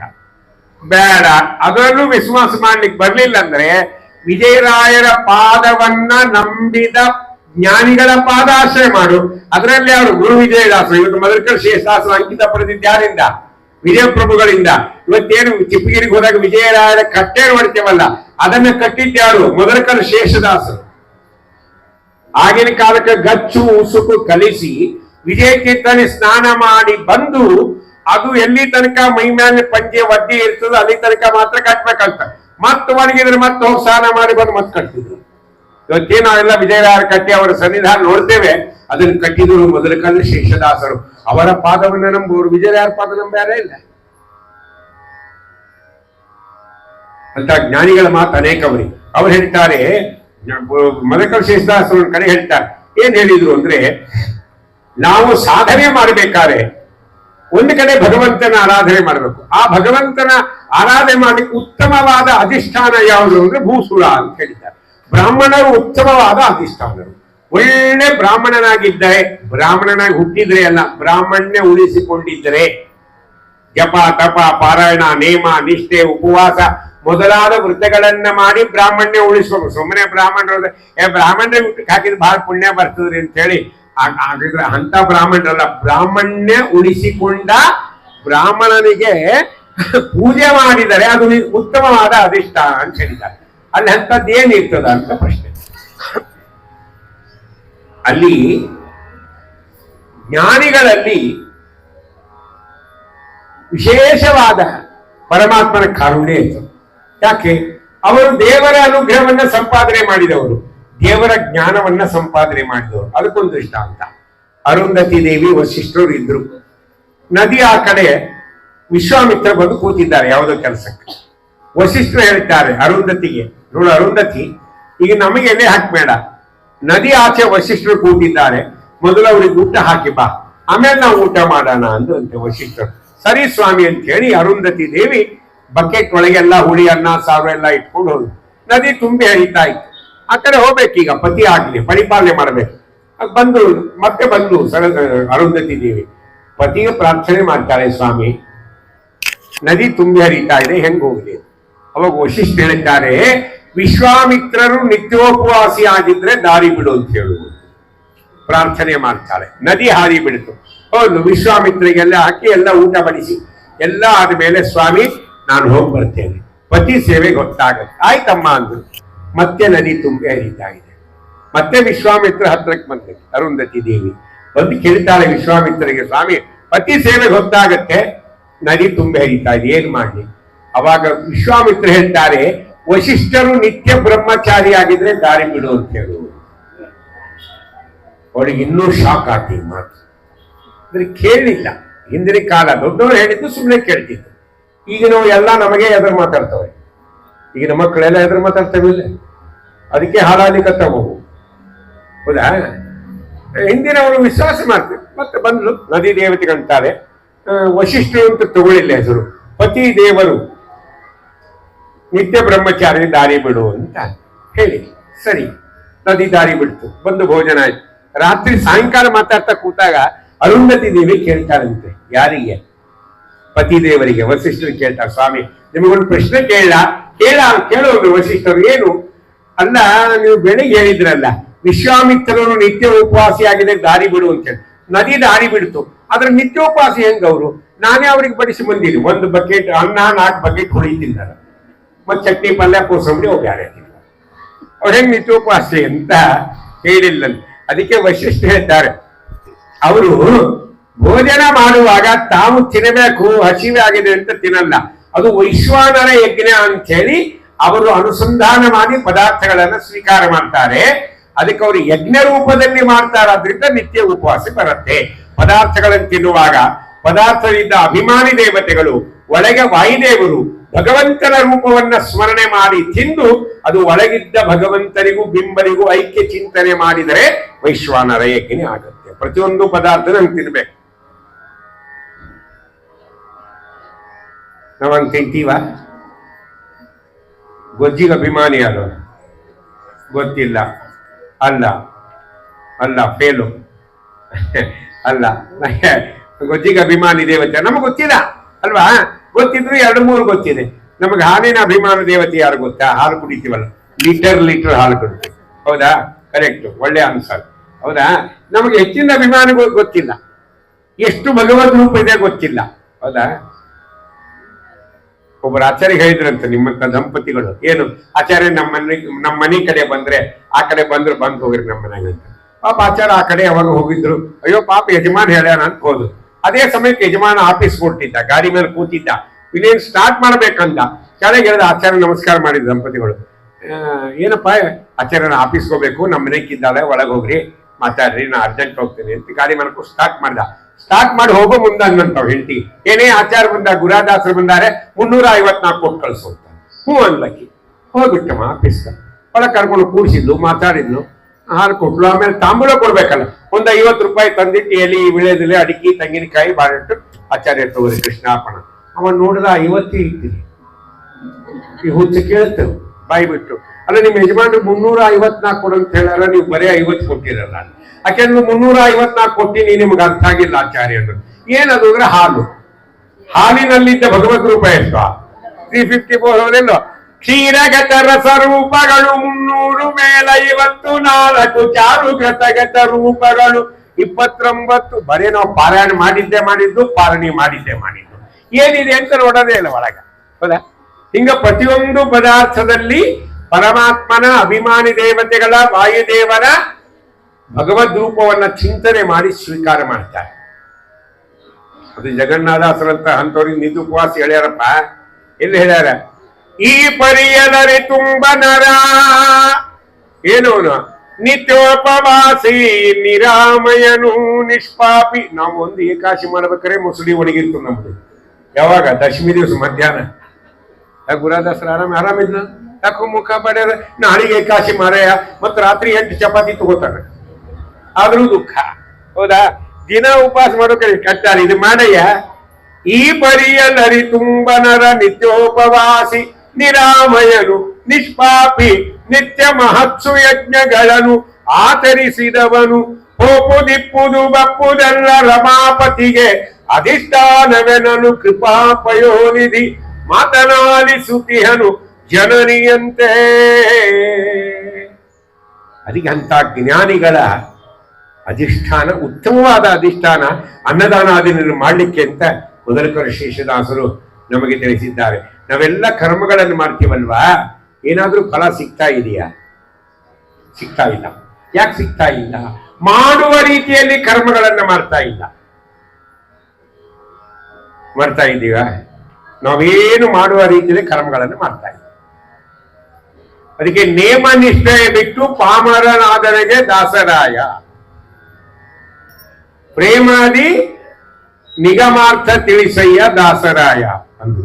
ನೇಮ ನಿಷ್ಠೆ ಬಿಟ್ಟಿದ್ದೇವೆ, ಆದ್ರಿಂದ ನಮಗೆ ಫಲಗಳಾಗ್ತಾ ಇಲ್ಲ. ಎಲ್ಲ ಮಾಡ್ತೇವೆ ನಾವು. ಕೆಲವು ಹೇಳ್ತಿರ್ತಾರೆ, ನಾನು 6 ವರ್ಷದಿಂದ ರಾಯರ ಸೇವೆ ಮಾಡಿ ಏನು ಫಲ ಆಗಿಲ್ಲ. ರಾಯರು ನಮ್ಮ ಮೇಲೆ ಕಣ್ಣೇ ತೆಗೆದಿಲ್ರಿ. ರಾಯರಿಗೆ ದಯ ಅನ್ನೋದೇ ಇಲ್ಲ. ಅದಕ್ಕೆ ನಾ ಸಂಕಲ್ಪ ಮಾಡಿ ನೀನು ಜವಾಹರ್ ನಗರಕ್ಕೆ ರಾಯರ ಮಠಕ್ಕೆ ಹೋಗ.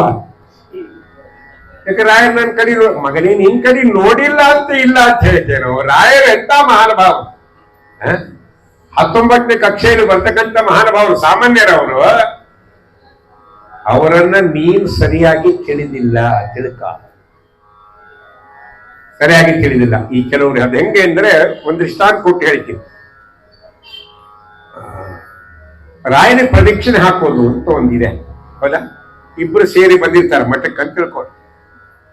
ಒಬ್ರು 11 ಪ್ರದಕ್ಷಿಣೆ ಹಾಕಿ ಕೂತ್ ಬಿಡ್ತಾಳ ಹೆಣ್ಮಕ್ಳು, ಇನ್ನೊಬ್ಬಕ್ಕಿ 21 ಪ್ರದಕ್ಷಿಣೆ ಹಾಕಿ ಬಂದು ಕೂತ್ ಬಿಡ್ತಾಳ.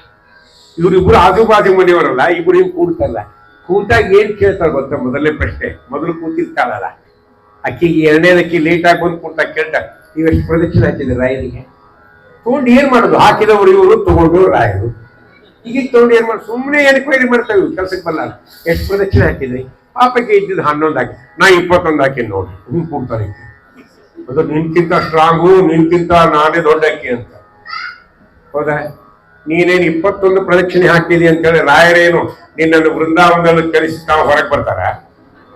ಕೂಡ್ಸ ಹಂಗ ಹಾಕಬಾರ್ದು. ರಾಯರಿ ಪ್ರದಕ್ಷಿಣೆ ಹಾಕುವ ಏನು ಅನುಸಂಧಾನ ಇರ್ಬೇಕು ಅಂದ್ರೆ, ಗುರುಗಳೇ ನಿಮ್ಗೆ ಯಾಕೆ ಪ್ರದಕ್ಷಿಣೆ ಹಾಕ್ತೀನಿ ಗೊತ್ತಾ? ನನಗೆಲ್ಲ ತೀರ್ಥ ಕ್ಷೇತ್ರ ಯಾತ್ರೆ ಮಾಡ್ತಕ್ಕಂಥ ಸಾಮರ್ಥ್ಯ ನನ್ನಲ್ಲಿಲ್ಲ. ನೀವೆಂತ ಮಹಾನುಭಾವರು ಅಂದ್ರೆ, ನಿಮಗೆ ಯಥಾಶಕ್ತಿ ಪ್ರದಕ್ಷಿಣೆ ನಮಸ್ಕಾರ ಹಾಕಿದ್ರೆ ಎಲ್ಲ ತೀರ್ಥಯಾತ್ರೆ ಮಾಡಿದ ಫಲ ಬರುತ್ತೆ. ಅಂತ ಮಹಾನುಭಾವರು ನೀವು ಒಂದೂವರೆ ಪ್ರದಕ್ಷಿಣೆ ಹಾಕ್ಬೇಕು. ಸರ್ವ ಯಾತ್ರಾ ಫಲಾಪ್ತೈ ಯಥಾಶಕ್ತಿ ಪ್ರದಕ್ಷಿಣಂ ಅಂತ ರಾಯಸ್ತೋತಾರೆ ಅಂತಾರೆ. ಇಲ್ಲ, ಈ ಜ್ಞಾನದಿಂದ ಹಾಕಬೇಕು. ಅದಕ್ಕೆ ಕರ್ಮಗಳನ್ನು ಮಾಡುವಾಗ 2 ವಿಧ ಕರ್ಮ ಇದೆ ಅಂತ ಹೇಳಿದ್ದಾರೆ ಮೊದಲ ಶೇಷದಾದರು. ಯಾವುದು? ಒಂದು ಪ್ರವೃತ್ತಿ ಕರ್ಮ, ಇನ್ನೊಂದು ನಿವೃತ್ತಿ ಕರ್ಮ. ದೇವರು ಪ್ರೀತನಾಗೋದಕ್ಕೆ ಅಂತ ಪ್ರಶ್ನೆ. ಇದನ್ನ ಕಪಿಲ ಪರಮಾತ್ಮ ಹೇಳ್ತಾನೆ ದೇವೂತಿ ದೇವಿ ಪ್ರಶ್ನೆ ಮಾಡಿದಾಗ, ನೀನು ಯಾವ ವಸ್ತು ಪ್ರೀತನಾಗ್ತಿ ಸ್ವಾಮಿ ಅಂತ ಕೇಳಿದ್ರು. ಅದಕ್ಕೆ ಭಗವಂತ ಹೇಳಿದ, ನಾನು ಭಕ್ತಿಗೆ ಮಾತ್ರ ಪ್ರೀತನಾಗ, ಎಲ್ಲ ಮಾಡಿ ಭಕ್ತಿ ಇಲ್ಲ ಅಂದ್ರೆ ಪ್ರೀತನಾಗಲ್ಲ ಅಂತ ದೇವರು. ಭಕ್ತಿ ಬಹಳ ಮುಖ್ಯವಾದದ್ದು. ಅದಕ್ಕೆ ಅದನ್ನೇ ಕೃಷ್ಣ ಗೀತೆ ಹೇಳ್ತಾನೆ, ಪತ್ರಂ ಪುಷ್ಪಂ ಫಲಂ ತೋಯಂ ಯೋಮೇ ಭಕ್ತ್ಯಾ ಪ್ರಯಕ್ಷತಿ ಅಂದ ಕೃಷ್ಣ. ಅರ್ಜುನ, ನನಗೆ ಯಾರು ಏನು ಕೊಡ್ತಾರೆ ಅನ್ನೋದು ಮಹತ್ವಲ್ಲ, ಭಕ್ತಿಯಿಂದ ಕೊಡ್ತಾರೆ ಇಲ್ಲ ಅನ್ನೋದು ಬಹಳ ಮಹತ್ವ. ಎಲ್ಲಾ ಕೊಟ್ಟು ಭಕ್ತಿ ಇಲ್ಲ ಅಂದ್ರೆ ಈ ಮಾಡೋದು. ಕೆಲವು ಅಂತಿರ್ತಾರೆ, ಇಂಥ ಕಾರ್ಯಕ್ರಮ ಮಾಡಿದ ಮೇಲೆ ನಾವು ಮಾಡೋರು ಅಂತೀವಿ, ಏನ್ರಿ ಬಾ ಚಲೋ ಮಾಡಿದ್ರಿ ಆರಾಧನೆ, ಆ ಸಂತೋಷ, ಏನ್ ಸಂತೋಷ ಏನ್ರಿ ಅಂತಾರೆ ಮಾಡಿದ್ರು. ಯಾಕೆ ಹೋದ್ ಸರಿ 45 ಖರ್ಚಾಗಿತ್ತು, ಈ ಸರಿ 55 ಆಯ್ತು ನೋಡ್ರಿ. ನಮ್ ಗುರುಗಳನ್ನ ಮಾತಾಡಿದ್ರು, ದೊಡ್ಡವರ ಆರಾಧನೆ ಎಷ್ಟು ಭಕ್ತಿಯಿಂದ ಮಾಡ್ತೇವೋ ಮುಂದೆ ನಿನ್ನ ಆರಾಧನೆ ಬಹಳ ಭಕ್ತಿ ಚಲೋ ನಡೀತಾವ ಅಂತ ಹೇಳ್ಯಾರ ನಮ್ಮ ಗುರುಗಳು. ನಮ್ಮ ಆರಾಧನೆ ಆಗ್ಬೇಕಲ್ಲ ಮುಂದೆ, ಅವು ಆಗ್ಬೇಕು, ದೊಡ್ಡವರ ಆರಾಧನೆ ಆಗ್ಬೇಕು. ಇನ್ನೊಬ್ರು ಕೇಳಿದ್ರು ನಂಗೆ ಕೌತಾರದಾಗ, ಹೇಳ್ರಿ ಎಲ್ಲಾ ಕಡೆ ಆರಾಧನೆ ಬರ್ಲಿಕ್ಕೆ ಶುರು ಮಾಡಿರಲ್ಲ, ಕರೆಸಿದವ್ರು ಯಾರೋ ಬಂದವ್ರು ಯಾರೋ ಇವ್ ಸಂಬಂಧ ಕೇಳಿ ನಿನ್ನೆ ಎಲ್ಲ ಕಡೆ ಆರಾಧನೆ, ನಾನ ಮುಂದೆ ನಮ್ಮ ಆರಾಧನೆ ನಡಿಬೇಕಾದ್ರೆ ಎಲ್ಲ ಕಡೆ ಬರ್ಬೇಕಪ್ಪ ಅಂತ ಹೇಳಿ ಈಚೆ ಅವ್ರಿಗೆ ಇದೇ ಉತ್ತರ ಕೊಟ್ಟಿದ್ದೀನಿ. ಅವ್ರ ಹೆಸರು ಹೇಳಂಗಿಲ್ಲ. ಜ್ಞಾನಿಗಳ ಆರಾಧನೆಯನ್ನ ದುಡ್ಡಿನ ಮೇಲೆ ಅಳಿಬಾರದ್ರಿ. ಈ ವರ್ಷ ತಗೊಂಡ್ರಲ್ಲ ಪ್ರಭುಗಳು, ಎಷ್ಟು ಕರುಣಾ ಮಾಡಿದ್ದಾರೆ ಅಂತ ತರಬೇಕು, ಇಲ್ಲ ನೋಡ್ರಿ. ಮಾತಿನಲ್ಲೇ ನಾವು ಅನುಗ್ರಹನೂ ಪಡಿಬಹುದು, ಅವರ ನಿಗ್ರಹನೂ ಆಗತ್ತೆ. ಹೆಂಗೆ? ಈಗ ಯಾರಾದ್ರೂ ಜ್ಞಾನಿಗಳು ನಮ್ಮ ಮನೆಗೆ ಬಂದಿದ್ರು, ಅಲ್ಲ ಪಾಪದ ನಮ್ಮ ಮನೆಯಾಗಿದ್ರೆ ಬಹಳ ಸಂತೋಷ ಆಯ್ತು, ನಿಮ್ಗೇನು ಅನಾನುಕೂಲ ಆಯ್ತೋ ಗೊತ್ತಿಲ್ಲ, ದೊಡ್ಡ ಮನಸ್ಸು ಮಾಡಿದ್ರಿ, ನೀವು ಬಂದಿದ್ದೆ ನಮಗೆ ಸಂತೋಷ ಆತ್ರಿ, ಇನ್ನೊಂಬರ್ರಿ ಏನೋ ಅನ್ನ ಗೊಜ್ಜು ನೀರು ಹಾಕಿವಿ ಅಂತಂದ್ರೆ ಬಹಳ ಸಂತೋಷ ಆಗಿ ದೇವರಿಗೆ ಪ್ರಾರ್ಥನೆ ಮಾಡ್ತಾರೆ, ಒಳ್ಳೇದ್ ಮಾಡು ಸ್ವಾಮಿ ಅಂತ. ಅದು ಬಿಟ್ಬಿಟ್ಟು ಗುರಾದಾಸ್ರಿ ನೀವು ಬಂದಿರಿ ಅಂತ ಹೇಳಿ ಜಾಂಗೀರು ಆಡು ಬೋಂಡ ಮಾಡಿಸ್ದೆ 800 ರೂಪಾಯಿ ಎಕ್ಸ್ಟ್ರಾ ಖರ್ಚಾಯ್ತು ನೋಡಿ. ಅದೇ ಮಾಡ್ತೀವಿ, ಆಲೂ ಬೋಂಡ ಜಾಂಗೀರಿ ತಿನ್ನೋದು ಬಿಡಬೇಕು, 800 ರೂಪಾಯಿ ಕೊಟ್ಟು ತಿನ್ಬೇಕು, ಅದು ಮಾತೇ ಕಾರಣ ಅಲ್ವಾ? ಹಂಗೆ ದೇವರಿಗೆ ನಾವು ಏನು ಕೊಟ್ಟರೆ ಪ್ರೀತನಾಗ್ತದೆ ಕೇಳಿ ದೇವತಿದೆ ಕೇಳಿ, ದೇವರಿಂದ ಭಕ್ತಿ ಪ್ರೀತನಾಗ್ತದೆ. ಮತ್ ಕೇಳ್ತಾಳೆ, ಭಕ್ತಿಯಲ್ಲಿ ಏನಾದ್ರು ಮುಗಿಸ್ಬೇಕಾ? ಇನ್ನೇ ಇಲ್ಲ, ಪರವಾಗಿಲ್ಲ. ನೀವಿಬ್ಬರು ನೋಡಿದ್ರಿ ಗಾಬರಿ ಆಯ್ತಾರೆ. ಮೊದಲು 1ಕ್ಕೆ ಮುಗಿಸಂತ ಹೇಳ್ಯಾರ, 1ದಾಗ 5 ನಿಮಿಷ ಆಯ್ತು. ಅದಕ್ಕೆ ಯಾಕೆ ಹೇಳಿ ಬಂದ್ರೆ ಅಂದ್ರೆ ದೇವರಿಂದ ಭಕ್ತಿ ಪ್ರೀತನಾಗ್ತೇನೆ ಅಂತ. ಮತ್ತೆ ಕೇಳ್ತಾರೆ, ಭಕ್ತಿಯಲ್ಲಿ ಏನಾದ್ರು ಇದೆ ಸ್ವಾಮಿ, ಏನು ಭಕ್ತಿಯಲ್ಲಿ ಏನಾದ್ರು ಪ್ರಕಾರ ಇದೆಯಾ? ಹೌದು ಅಂದ ದೇವರು. 2 ಪ್ರಕಾರ ಇದೆ. ಯಾವುದೋ ಒಂದು ಪ್ರವೃತ್ತಿ ಭಕ್ತಿ, ನಿವೃತ್ತಿ ಭಕ್ತಿ. ಪ್ರವೃತ್ತಿ ಭಕ್ತಿ ಅಂದ್ರೆ ಏನು ಅಂತ ಕೇಳ್ತಾಳೆ. ಪ್ರವೃತ್ತಿ ಭಕ್ತಿ ಅಂದ್ರೆ ಇಷ್ಟೇ, ಯಾವುದಾದ್ರೂ ಉದ್ದೇಶ ಇಟ್ಟುಕೊಂಡು ಹರಿವಾಯು ಗುರುಗಳ ಆರಾಧನೆ ಮಾಡೋದು, ಇದಕ್ಕೆ ಕರೀತಾರೆ ಪ್ರವೃತ್ತಿ ಭಕ್ತಿ. ಯಾಕ್ರಿ ರಾಯರ ಸೇವಾ ಭಾಳ ಮಾಡ್ಲಿಕ್ಕೆ ಅಂದ್ರೆ ಅವ್ರು ಹೇಳ್ತಾರೆ, ನಮ್ಮ ಮಗ SSLC ಫೇಲ್ ಆಗೋಣ, ಅವ್ರು ಪಾಸ್ ಆಗತ್ತನ ಮಾಡ್ತೀನಿ, ರಿಸಲ್ಟ್ ಬಂದು ದಿವಸ ರಾಯರಿಗೆ ಬಿಟ್ಕೊಡ್ತಾರೆ. ಇದು ಪ್ರವೃತ್ತಿ ಭಕ್ತಿ. ಇಂಥವು ಬೇಕಾದಷ್ಟು ಅಂತ ಬೇಡ, ಒಂದ್ ಸಾಕೀಗ. ನಿವೃತ್ತಿ ಭಕ್ತಿ ಅಂದ್ರೆ ಕೇವಲ ಭಗವಂತನ ಪ್ರೇರಣೆ ಪ್ರೀತಿ ಆಗಲಿ ಅಂತ ಮಾಡೋದು ನಿವೃತ್ತಿ ಭಕ್ತಿ. ವಿಷ್ಣು ಪ್ರೇರಣೆಯ ವಿಷ್ಣು ಪ್ರೀತ್ಯರ್ಥಂ ಏನೇ ಮಾಡಿ ಒಂದು ನಮಸ್ಕಾರ ಹಾಕಿರಿ, ಜ್ಞಾನಿಗಳಿಗಾಗಲಿ ಹರಿವಾಯು ಗುರುಗಳಿಗಾಗಲಿ ಸಜ್ಜನಿಗ ನಮಸ್ಕಾರ ಹಾಕಿದ್ರು ವಿಷ್ಣು ಪ್ರೇರಣೆಯ ವಿಷ್ಣು ಪ್ರೀತ್ಯರ್ಥಂ. 10 ರೂಪಾಯಿ ದಾನ ಮಾಡಿ, ದಾನ ಮಾಡುವಾಗ ಇದೇ ಉದ್ದೇಶ. ಇದಕ್ಕೇನಂತ ಕರೀತಾರೆ? ನಿವೃತ್ತಿ ಭಕ್ತಿ.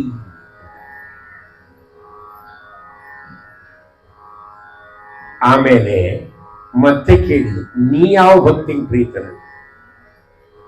ಪರಮಾತ್ಮಂದ ನಾನು ನಿವೃತ್ತಿ ಭಕ್ತಿ ಪ್ರೀತನ. ಅದಕ್ಕೆ ನಾವು ಪ್ರವೃತ್ತಿ ಭಕ್ತಿ ಮಾಡ್ತಾ ಇದ್ರೆ ಕರ್ಮಗಳು ನಮಗೆ ಸುತ್ಕೋಂತ ಬರುತ್ತೆ.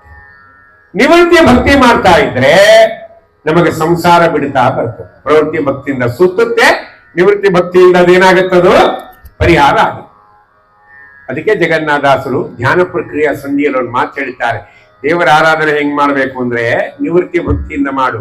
ಅದು ಹೆಂಗೆ ದೃಷ್ಟಾಂತ ಏನು ಗೊತ್ತು? ಅದಕ್ಕೆ ಎಕ್ಸಾಂಪಲ್, ಹಗನ ನಂದಾದೀಪದಂಗದಿ ನಿಗಮ ವೇದ್ಯನ ಪೂಜಿಸುತ್ತ ಕೈ ಮುಗಿದು 4ರೊಳೊಂದು ಪುರುಷಾರ್ಥವನು ಬೇಡದಲೆ ಮಗ ಮಡದಿ ಇಂದ್ರಿಯ ಆತ್ಮಾದಿಗಳು ಏನ್ ಮಾಡೋದು? ಭಗವದ್ ಅಧೀನನಂದದಿಗದಿಗೆ ನೆನೆಯುತ್ತಿರು ಹಗರ ನಂದಾದೀಪದಂದದಿ ನಿಗಮ ವೇದ್ಯನ ಪೂಜಿಸುತ್ತ. ದೇವರ ಆರಾಧನೆ ಹೆಂಗ್ ಮಾಡ್ಬೇಕ್ರಿ? ಹಗಲನಂದಾದೀಪದಂತೆ ಮಾಡುವುದು ಜಗನ್ನಾಥದಾಸರು. ಹೌದಾ? ಅಲ್ರಿ, ಹಗಲನಂದಾದೀಪದಂತೆ ಯಾಕೆ ಇರಬೇಕಾಯ್ತು? ರಾತ್ರಿ ನಂದಾದೀಪದಂತೆ ಅನ್ಬೋದಾಗಿತ್ತಲ್ಲ ಜಗನ್ನಾಥದಾಸರು. ಅಂತಿದ್ರೆ ನಾವು ಹಂಗೆ ಪಾರಾಯಣ ಮಾಡ್ತಿದೀವಲ್ಲ, ಹೌದಾ ಇಲ್ಲ? ರಾತ್ರಿ ಕಾಲದ ನಂದಾದೀಪದಂತೆ ನೀವು ಆನಂದ ಆಗಲ್ಲ ಮನಸ್ಸಿಗೆ, ಆಗತ್ತ? ಕೆಲವು ಜ್ಞಾನಿಗಳಿಗೆ ಏನ್ ಶಬ್ದ ಹಾಕ್ಯಾರಲ್ರಿ, ಆ ಶಬ್ದ ಅಂದ್ರೆ ಆನಂದ ಆಗ್ತದೆ. ಘಟಿಕಾಚರಣದಲ್ಲಿ ನಿಂತ ಅಂತ ಹಾಡಿದ್ರೆ ಮೈಯಾಗೇನೋ ಹೊರಗೆ ಬರ್ತದೆ. ಅದೇ ಉಲ್ಟ ಹಾಡಿಬಿಡ್ರಿ, ಘಟಿಕಾಚರಣದಲ್ಲಿ ನಿಂತಾನ ವಾಯುದೇವರು ಕೂತಾರ. ಹಾ, ಕರೆಕ್ಟ್, ಕೂತಾರ. ಹಾಗಾದ್ರೆ ನಾವೇನ್ ಅನ್ಬೇಕು ಈಗ ಅದನ್ನ? ಘಟಿಕಾಚರಣದಲ್ಲಿ ಕೂತ ಆನಂದ ಆಗಲ್ಲ, ಆಗತ್ತ? ಹಂಗ ಜ್ಞಾನಿಗಳು ಶಬ್ದವನ್ನ ತೂಕ ಮಾಡಿಡ್ತಾರೆ. ಇಲ್ಲಿ ಯಾಕೆ ಹಗಲ ನಂದಾದೀಪ ಅಂತ ಯಾಕಂದ್ರು? ರಾತ್ರಿ ಕಾಲದ ಯಾಕೆ ಅಲ್ಲಿಲ್ಲ ಅಂದ್ರೆ ಇದೇ ಉದ್ದೇಶ. ರಾತ್ರಿ ಕಾಲದ ನಂದಾದೀಪದಿಂದ ಎಷ್ಟೋ ಬಾರಿ ನಮಗ್ ಪ್ರಯೋಜನ ಆಗುತ್ತೆ, ಗೊತ್ತಿದ್ದೋ ಗೊತ್ತಿಲ್ಲ ನನಗೆ. ಆದ್ರೆ ಹಗಲ ನಂದಾದೀಪದಿಂದ ಏನೇನು ಪ್ರಯೋಜನ ಇಲ್ಲ. ಹಗಲ ನಂದಾದೀಪ ಹಚ್ಚುತ್ತಿಲ್ಲ, ಏನು ಪ್ರಯೋಜನ ಇಲ್ಲ. ಆದ್ರೆ ಯಾಕೆ ಹಸ್ತಿ ಅಂದ್ರೆ ಅದು ಉದ್ದೇಶ ಒಂದೇ, ಭಗವಂತನ ಪ್ರೀತಿ ಆಗಲಿ ಅಂತ ಹತ್ತಿರ್ತಿಲ್ಲ. ಹಂಗೆ ಕರ್ಮಗಳನ್ನ ಮಾಡುವಾಗ ದೇವರ ಪ್ರೀತಿ ಆಗಲಿ ಅಂತ ಮಾಡುವ. ಅದಕ್ಕೆ ಹಗಲ ನಂದಾದೀಪದಂದದಿ ನಿಗಮ ವೇದ್ಯರ ಪೂಜಿಸುತ್ತ, ಆ ಭಗವಂತ ವೇದ ಪ್ರತಿಪಾದ್ಯನಾಗಿರ್ತಕ್ಕಂಥ ಭಗವಂತನ ಆರಾಧನೆ ಮಾಡು. ಕೈ ಮುಗಿದು ಅಂದ್ರು. ಕೈ ಮುಗಿದೆ ಅಂದ್ರೆ ಅಲ್ಲ, ಪೂಜೆ ಮಾಡಿದ್ರೆ ಮತ್ತೆ ಕೈ ಮುಗಿ ಅಂತ ಯಾಕರ್ಬೇಕ್ರಿ? ಯಾವ್ದಾರು ಒಂದ್ ಹೇಳ್ಬೇಕು. ದಾಸ ಹಂಗ್ಯಾಕೆ ಹೇಳ್ಯಾರ ಅಂದ್ರೆ, ದೇವ್ರ ಪೂಜೆ ಮಾಡೋರು ದೇವ್ರಿಗೆ ಕೈ ಮುಗಿಂಗಿಲ್ರಿ. ನಾ ಬಾಳ ಕಡೆ ನೋಡೀನಿ, ದೇವ್ರ ಪೂಜೆ ಮಾಡೋರು ಏನ್ ಮಾಡಂಗಿಲ್ಲ, ದೇವ್ರಿಗೆ ಕೈ ಮುಗಿಂಗಿಲ್ಲ. ದೇವ್ರಿಗೆ ಕೈ ಮುಗಿಯೋರು ದೇವ್ರ ಪೂಜೆ ಮಾಡಂಗಿಲ್ಲ. ಈ ಕೆಲವು ಕಡೆ ನಾವು ಆರಾಧನೆಗಳಿಗೆ ಎಲ್ಲ ಹೋದಾಗ ಇಂಥ ಭಕ್ತರೆಲ್ಲ ಬರ್ತಾರೆ. ದಾಸರೇ ನಮಸ್ಕಾರ, ದೇವ್ರ ಪೂಜೆ ಮಾಡ್ತಾ ಇದ್ದೀರಾ, ಈಗ ನಿಮಗೊಂದು ನಮಸ್ಕಾರ, ನಿಮ್ ದೇವ್ರಿಗೊಂದು. ತಿರುಗಾಡ್ತಿರ್ತಾವ ಎಲ್ಲ ಕಡೆ ಪೂಜೆ ಮಾಡೋದು. ನೀವು ಪೂಜೆ ಮಾಡಿದ ಕೂಡ ಕಟ್ಟಿಟ್ಟು ಬಿಡ್ತಾವ, ನಮಸ್ಕಾರ ಮಾಡಂಗಿಲ್ಲ. ಇದ್ರ ಬೀಚಿ ಒಂದ್ ಕಡೆ ಬರೀತಾನೆ, ದೇವರಿಗೆ ಪ್ರದಕ್ಷಿಣೆ ಹಾಕೋರು ದಕ್ಷಿಣೆ ಹಾಕಿರಲ್ಲ, ದಕ್ಷಿಣೆ ಹಾಕಿದವರು ಪ್ರದಕ್ಷಿಣೆ ಹಾಕಲ್ಲ. ಬೇಕಾದ್ರೆ ನೋಡ್ರಿ, ಯಾವನೊಬ್ಬ ಹೊರ್ರಂತ ಕಾರ್ನಾಗ ಬರ್ತಾನೆ, ಅಲ್ಲಿ ನಿಲ್ಲಿಸ್ತಾರೆ ಕಾರು, ಒಳಗೆ ಬರ್ತಾರೆ, ರಾಯರಾದ್ರು ನಿಂದಿರ್ತಾನೆ, ಅವ್ರು ಮಂಗಾತಿ ಮಾಡ್ತಾರೆ ಪಾಪ ಅರ್ಚಕರು. 1000 ರೂಪಾಯಿ ದಕ್ಷಿಣೆ ಹಾಕಿಬಿಡ್ತಾನೆ, ಮತ್ತೆ ಅಕ್ಷತಿ ಪಾದ ತಗೊಂಡು ಹೋಗ್ಬಿಡ್ತಾನೆ. ಅದಕ್ಕೆ ಪ್ರದಕ್ಷಿಣೆ ಹಾಕಲ್ಲದು. ಯಾಕೆ? 1000 ರೂಪಾಯಿ ಹಾಕ್ಯಾರ. ಈ ನಮ್ಮಂತ ಹುಚ್ಚ ಹೋಗಿರ್ತಾವಲ್ಲ, ಇವು ಪ್ರದಕ್ಷಿಣೆ ನಮಸ್ಕಾರ ಹಾಕೋ ತಿರುಗಾಡ್ತಿರ್ತಾವ. ನೋಡ್ರಿ ಏನ್ ಗುರಾದಾಸರು ಬರ್ತೀರಿ ಪಾಪ, ಎಷ್ಟು ರಾಯರಿ ಪ್ರದಕ್ಷಿಣೆ ಹಾಕಿದ್ರು. ಇದು ದಕ್ಷಿಣೆ ಹಾಕಿಲ್ಲ ಆಸಾಮಿ, ತಗೊಂಡು ಹೋಗೋ ಆಸಾಮಿ. ಹಂಗೆ ದೇವರ ಪೂಜೆ ಮಾಡೋರು ದೇವರಿಗೆ ಕೈ ಮುಗಿಯಲ್ರಿ. ದೇವರಿಗೆ ಕೈ ಮುಗಿಯಲು ಪೂಜೆ ಮಾಡಲ್ಲ. ಶಾಸ್ತ್ರಾಂತರ ಎರಡೂ ಮಾಡು, ದೇವರ ಪೂಜೆ ಮಾಡು, ಪ್ರೀತಿ ಆಗಲಿ ಪ್ರೇರಣೆ ಅಂತ ಮಾಡು, ಕೈ ಮುಗಿಯಪ್ಪ. ಯಾಕ ಸ್ವಾಮಿ ಅಂತ ಶರೀರ ಕೊಟ್ಟಿದ್ದು, ಸಾಧನ ಶರೀರವಿದು ನೀದಯದಿ ಕೊಟ್ಟಿದ್ದು ಸಾಧಾರಣವಲ್ಲವು ಸಾಧು ಪ್ರಿಯನೇ. ಜ್ಞಾನಿಗಳ ಸೇವಾ, ನೀನು ಸೇವಾ ಮಾಡ್ತಕ್ಕಂಥ ದೇಹ ಕೊಟ್ಟಿಲ್ಲ, ಕೈ ಮುಗಿ ದೇವರಿಗೆ. ಕೆಲವಂತಾರ ಭಜನೆ ಮಂಡ್ಲಿಗೆ ಹೋಗಿದ್ರೇನ್ರಿ? ಹೋಗಿದ್ವಲ್ಲ, ಮೆಟ್ಲು ಹತ್ತಿದ್ರ, ಹತ್ತಿವಲ್ಲ, ಏನಾಗ್ತಾನೆ? ಏನಾಗಿಲ್ಲ, ಮುಂದೆ ಸರಿ ಹೋಗಬಾರ್ದು ಅಂತ ಕೈ ಮುಗಿದು ಬಂದೀನಿ ಅಂತ. ಯಾಕಂದ್ರೆ ಪಾರ್ಕ ಕೊಡ್ಲಿಲ್ಲ, ಕೋಸಂಬರಿ ಕೊಡ್ಲಿಲ್ಲ, ಏನು ಕೊಡ್ಲಿ, ಬರೇ ಊಟಕ್ಕೆ ಹಾಕಿ ಕಳಿಸ್ಬಿಟ್ರಿ, ಚಾ ಕೂಡ ಕೊಡ್ಲಿಲ್ಲ ಅಂತ ನಾವ್ ಹಿಂಗ್ ಕೈ ಮುಗಿದ್ವಿ. ಹಂಗಲ್ಲ, ಕೈ ಮುಗಿದು 4 ಪುರುಷಾರ್ಥವನ್ನು ಬೇಡದಲ್ಲಿ ಏನಾರು ಕೇಳಬೇಡ. ಮಗ, ಮಡದಿ, ಇಂದ್ರಿಯ, ಆತ್ಮಾದಿಗಳು ಭಗವದ್ ಅಧೀನವೆಂದಡಿಗಡಿಗೆ ಎಲ್ಲವೂ ಪರಮಾತ್ಮರ ಅಧೀನ, ಅವನೊಬ್ಬನೇ ಸ್ವತಂತ್ರ ಅಂತ ಚಿಂತನೆ ಮಾಡು ಅನ್ನೋ ಹೇಳಿದ ಮಾತನ್ನು ನಿವೃತ್ತಿ ಕ್ರಮದಲ್ಲಿ ಮನಸ್ಸು ಮಾಡು ಅಂತ ಶೇಷದಾಸರು ಮಹಾನುಭಾವರು ನಮಗೆ ತಿಳಿಸಿಕೊಟ್ಟಿದ್ದಾರೆ. ಏನ್ 43 ಸುಳಾದಿಗಳು ಮುತ್ತಿನಂತ ಸುಳಾದಿಗಳ್ರಿ. ನಾವೆಲ್ಲ ಪೇಪರ್ ಓದ್ತೇವೆ, ದಿನ ಪೇಪರ್ ಓದ್ತೇವಲ್ವಾ? ಡೆಕ್ಕನ್ ಹೆರಾಳು, ಏನದು ವಿಜಯವಾಣಿ, ಪ್ರಜಾವಾಣಿ, ಸಂಜೆವಾಣಿ, ರಾಯಚೂರು ವಾಣಿ. ತನ್ನ ಮತ್ತೆಷ್ಟು ಒಳ್ಳೆ ಇದ್ದಾಗ ದಾಸರೇ ಭಾರಿ ಸಾಧನೆ ಮಾಡದಂದ್ರು ಒಬ್ರು ಹಿಂದಕ್ಕೆ. ಏನು ಒಂದೇ ರಾಯಚೂರು ವಾಣಿ ಓದಿದ, ಅವನ ಪ್ರಾಣ ಹೋಯಿತು. ಬಹಳ ಸಂತೋಷ ಆಯ್ತು. ಇವೆಲ್ಲ ಅಲ್ಲ, ಅದು ಪೇಪರ್ ಓದ್ಬೇಡ, ದಾಸರಾಯರು ಸುಳಾದಿ ಓದು. ಎಷ್ಟು ಅನುಗ್ರಹ ಮಾಡ್ತಾರೆ ದಾಸರಾಯರು, ಜ್ಞಾನಿಗಳು. ನಾವು ಓದಂಗ್ರಿ ಮತ್ತೆ ಪೇಪರೇ ಓದ್ತಾವ್ರಿ. ಇಂದು ನಮ್ಮ ಗುರುಗಳಿಗೆ ಒಂದು ಮಾತು ಕೇಳಿದ್ದೆ, ಗುರುಗಳೇ ಪೇಪರ್ ಓದಿ ಸ್ನಾನ ಮಾಡ್ತಾರಲ್ಲ, ಇದು ಮಡಿನೋ ಮೈಲಿಗಿನೋ ಅಂತ ಕೇಳಿದ್ದೆ ಪ್ರಶ್ನೆ. ನಮ್ ಗುರುಗಳ ಜೀವನ ಬಹಳ ತಿಂದಿನ ನಾ ಹಿಂದಕ್ಕ. ಪೇಪರ್ ಓದಿ ಸ್ನಾನ ಮಾಡ್ತಾರೆ, ಕೆಲವ್ರಿಗೆ ಭಾರಿ ಚಟಾರಿ, ಪೇಪರ್ ಬರ್ತಾನೆ ಸ್ನಾನನೇ ಮಾಡಂಗಿಲ್ಲವು. ಪೇಪರ್ ಓದಿ ಗುರು ಭ್ಯೋನ ಮಾಡಿ ಶುರು ಮಾಡಿದ್ರೆ ಕೃಷ್ಣಾಪಣ 16 ಪೇಜ್ ಓದಿ ಸ್ನಾನಕ್ಕೆ ಹೋಗ್ತಾರೆ. ಯಾಕೆ ಹೇಳಿ ನಮ್ಗೆ ಏನ್ ಹಿಂಗ ನಮ್ ಗುರು ಅದು ಮಡಿನೋ ಮೈಲ, ಅದು ಮಡಿ ಗುರಣ್ಣ. ಪೇಪರ್ ಓದಿ ಸ್ನಾನ ಮಾಡೋದು ಮಡಿ, ಅದ ಹೆಂಗ್ ಮಡಿ ಗುರುಗಳೇ? ಪೇಪರ್ನಾಗ ಏನ್ ಸುದ್ದಿ ಬಂದಿರ್ತಾವ? ಫ್ರಂಟ್ ಸೈಡ್ ಇಷ್ಟು ಮಂದಿ ಹೋದ್ರು, ಅಷ್ಟು ಮಂದಿ ಹೋದ್ರು. ಓದಿ ಸುದ್ದಿ ಓದಿ ಏನ್ ಮಾಡ್ಬೇಕು? ಸ್ನಾನ ಮಾಡಬೇಕು. ಮತ್ತೆ ಮಾಡ್ತಾರಲ್ಲ ಮಡಿಯಲ್ವ.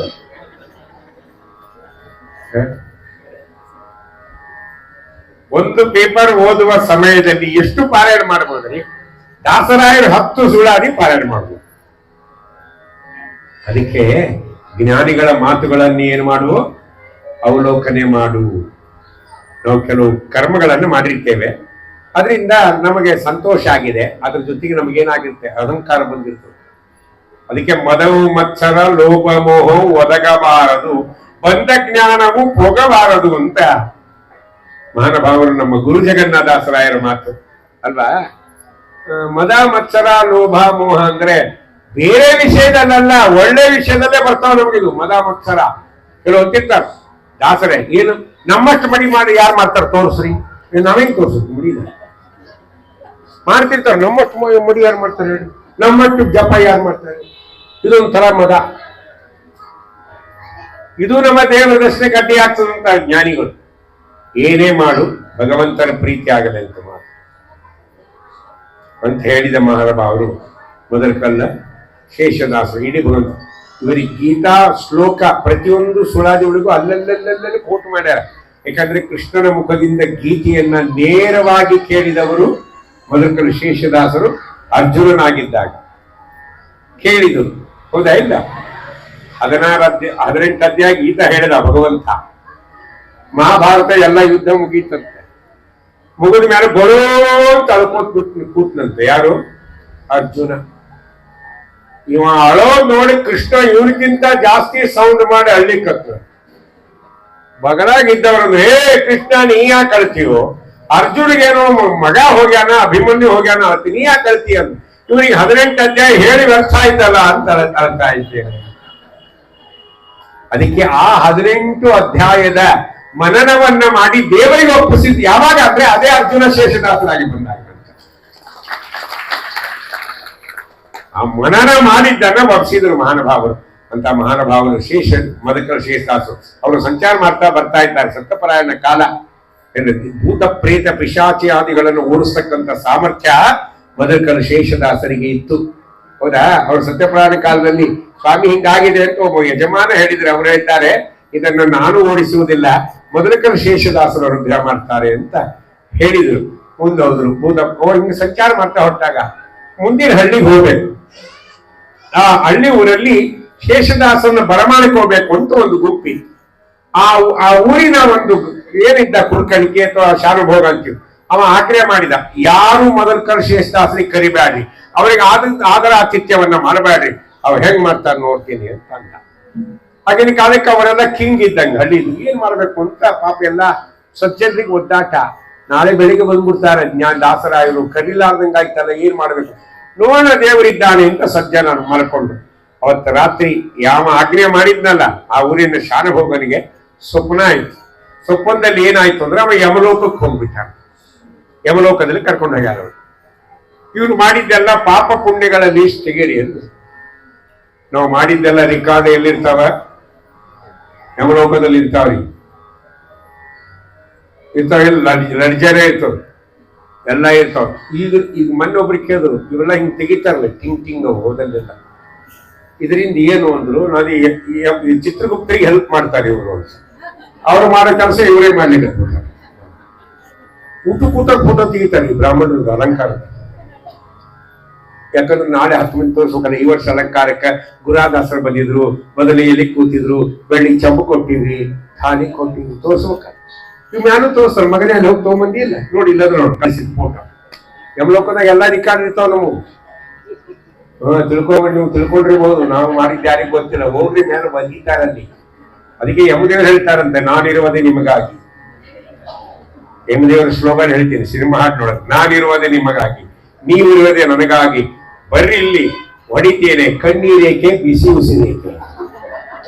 ಮಕ್ಕಳೇ, ಬಾಳುವರೆಲ್ಲ ಹಾಳಾಗಿ ಹಾಯಾಗಿ ಅಲ್ಲ, ಏನು ಬಾಳುವರೆಲ್ಲ ಹಾಳಾಗಿ, ಸ್ನಾನ ಇಲ್ಲ, ಸಂಧ್ಯಾವ ಇಲ್ಲ, ಗೌರಿ ಪೂಜೆ ಇಲ್ಲ, ಡ್ರೆಸ್ ಇಲ್ಲ, ಮತ್ತೊಂದಿಲ್ಲ, ನೇಮ್ ಇಲ್ಲ, ನಿಷ್ಟಿಲ್ಲ, ಹೆಂಗ್ ಬೇಕಂಗ್ ಬದುಕ್ತಿ. ಬಾಳುವರೆಲ್ಲ ಹಾಳಾಗಿ ಕಣ್ಣೀರೇಕೆ, ಒದ್ದಾಗಿ ಯಾಕೆ ಕಳ್ತೀವಿ ಅಂತ ಕೇಳ್ತಾರೆ. ಹಂಗೆ ಯಮಲೋಕದಲ್ಲಿ ಎಲ್ಲಾ ರಿಕಾರ್ಡ್ಸ್ ಇದೆ. ಈ ಶಾನುಭವನ್ ರಿಕಾರ್ಡ್ ತೆಗೆದು ಎಲ್ಲಾ ಪಾಪ ಮಾಡ್ಯಾನ ಸ್ವಾಮಿ, ಇಂತಿಂತ ಪಾಪ ಹೇಳ್ಬಿಟ್ಟು ಚಿತ್ರಗುಪ್ತರು ನಡಗಿದ ಈ ವ್ಯಕ್ತಿ. ಇಂತಿಂತ ನರಕ ಅಂತ ಶಾಂಕ್ಷನ್ ಆಗೋಯ್ತು ನಮಗೆ. ಕುಂಬಿ ಪಾಕ ನರಕ, ಹಸಿ ಪತ್ರವನ ನರಕ, ತಪ್ತಲೋಹ ನರಕ, ರವ ನರಕ ಅಂತಿದೆಯಾ. ರವ ನರಕ ಅಂದ್ರೆ ಏನ್ ಗೊತ್ತಾ? ಮಡಿ ಮಾಡೋರಿಗೆ ಬೈತಾರಲ್ಲ ಅವ್ರನ್ನ, ಆಚಾರ್ಯ ಬೈತಾರಲ್ಲ ಅವ್ರನ್ನ, ಸ್ವಾಮಿಗಳಿಗೆ ಬೈತಾರಲ್ಲ ಅವ್ರನ್ನ, ಧರ್ಮ ಮಾಡೋರ್ನ ಬೈತಾರಲ್ಲ. ನಮ್ಗೇನು ಗೊತ್ತಿಲ್ಲ, ಏನೇ ಎಲ್ಲಾರಿಗೆ ಗೊತ್ತಾವ ಏನಂತಾವಲ್ಲ, ಅವ್ರನ್ನೆಲ್ಲ ಹಾಕ್ತಾರಂತ ನರಕದ ಹಾಕಿ ದೊಡ್ಡ ಬಾಂಡ್ಲೆ ಇಟ್ಟಿರ್ತಾರಂತ್ರಿ. ಅವ್ರನ್ನ ಹೆಂಗ್ ಹುರಿತಾರಂದ್ರೆ ರವ ಹೊರದಂಗ್ ಹುರಿತಾರಂತಾರೆ ಜೀವರಾಶ. ಅದಕ್ಕೆ ಹೆಸರೇನು? ರವ ನರಕ. ನೀವು ನಾಳಿದ್ದು ಉಪ್ಪಿಟ್ಟು ಮಾಡೋದು ನೆನಪು ಮಾಡ್ಕೊಂಡ್ಬಿಡಿ ಸಾಕಿತ್ತೆ. ಈ ವರ್ಷ ಶೇಷದಾಸರ ಆರಾಧನೆ ಮಾಡಿ ಸಾರ್ಥಕ. ಸುಮ್ಮನೆ ಅನ್ರಿ, ನೀವು ಹುರಿಯ ಮುಂದೆ ನಿಮ್ಗೆ ಏನ್ರ ರವದ ಮೇಲೆ ದಯ ಇರ್ತದ? ತಾಯಂದ್ರಿ ಕೇಳ್ರಿ, ಸಾಕ್ಬಿಡಿ. ಎಷ್ಟು ಹುರಿತಿ, ಇನ್ನೂ ಸ್ವಲ್ಪ ಕೆಂಪಾಗ್ಲಿ ಬೇಡ್ರಿ, ವಾಸನೆ ಬರಲಿ, ಅವ್ನು ಹುರಿತ ಹಂಗ. ಅದು ರವ ನರಕ. ಹಿಂಗೆಲ್ಲ ನರಕದ ವರ್ಣನೆಗಳ ಮಾಡಿದ್ದಾರೆ. ಇಲ್ಲಿ ಬಹಳ ಬೇಡ. ಯಾಕೆ ಹಿಂಗೆಲ್ಲ ಅಂದ ಕಡಿಗೆ ಹಿಂಚಿತ್ತು ಅನ್ನೋ ಗಾಬರಿ ಆಗ್ಬಿಡ್ತು. ಇನ್ನೇನು ಸ್ಯಾಂಕ್ಷನ್ ಮಾಡ್ಬೇಕು, ಯಮದೇವ್ರ ಸಿಗ್ನೇಚರ್ ಮಾಡ್ಬೇಕು ಅಷ್ಟಾಗ ಚಿತ್ರಗುಪ್ತ ಸ್ವಾಮಿ ಒಂದು ಲೈನ್ ಬಿಟ್ಟು ಹೋಗಿದೆಯಲ್ಲ, ಏನು ಒಂದ ಇವನು ಬೆಳೆಸಿದ ತನ್ನ ಗದ್ದೆಯಲ್ಲಿ ಬೆಳೆಸಿದ 2 ಕಾಳು ಅಕ್ಕಿ ಕಾಳುಗಳು ಬೈ ಚಾನ್ಸ್ ಮಿಸ್ಟೇಕ್ ಆಗಿ ಶೇಷದಾಸರ ಹೊಟ್ಟೆಯಲ್ಲಿ ಹೋಗಿದೆ ಅಂತ ಅಂದ್ಬಿಟ್ಟ. ಹೌದಾ, ಎಲ್ಲಾ ಪಾಪ ಕ್ಯಾನ್ಸಲ್ ಮಾಡು, ಸ್ವರ್ಗ ಕೊಟ್ಬಿಡೋದು. ಇವ ಉದ್ದೇಶ ಪೂರ್ವಕವಾಗಿ ಶೇಷದಾಸರಿಗೆ ಅಕ್ಕಿ ಕೊಟ್ಟಿಲ್ರಿ, ಬೈ ಚಾನ್ಸ್ ಇವನು ಬೆಳೆದ ಅಕ್ಕಿ ಒಳಗೆ ಯಾರೋ ತಗೊಂಡು ಹೋಗಿದ್ದು, ಅದು 2 ಕಾಳು ಹೆಂಗೋ ಹೋಗಿ ಅದು ಸೇರಿದ್ದು, ಅವು ಶೇಷದಾಸರ ಹೊಟ್ಟೆಗೆ ಹೋಗ್ಯಾವ. ಅಂದ್ರೆ ಎಲ್ಲಾ ನರಕ ಕ್ಯಾನ್ಸಲ್ ಅಂದ್ಬಿಟ್ಟ. ಎದ್ದುಬಿಟ್ಟ, ಥರ ನಡೀದ. 3 ಗಂಟೆಗೆ ಎದ್ದ. ಊರವರಿಗೆಲ್ಲ ಹೇಳಿದ್ರೆ ಬರೀ ಶೇಷದಾಸರನ್ನ ನಾವು ಸ್ವಾಗತ ಮಾಡಬೇಕು ಅಂತ ಅವರೇ ನಿಂತು ಸ್ವಾಗತ ಮಾಡ್ದ. ಇಂಥ ದೊಡ್ಡ ಮಹಾನುಭಾವರು ಶೇಷದಾಸರು, ಮಹಾನುಭಾವರು. ಅವ್ರ ಬಗ್ಗೆ ತುಂಗಾಮಗಳು, ಅವರ ಮಾತುಗಳು ಅನೇಕ ಬೇಡ. ಅವರನ್ನ ಬೆಳಕಿಗೆ ತಂದ ಮಹಾನುಭಾವರು ನಮ್ಮ ಉಪ್ಪಳಿ ತಾತ ಅವರು. ಶೇಷದಾಸರ ಬಗ್ಗೆ ಯಾರಿಗೂ ಗೊತ್ತಿಲ್ಲ. ಅವರು ಬಹಳ ಶೇಷದಾಸರಂದ್ರೆ ಗೊತ್ತಿಲ್ಲ.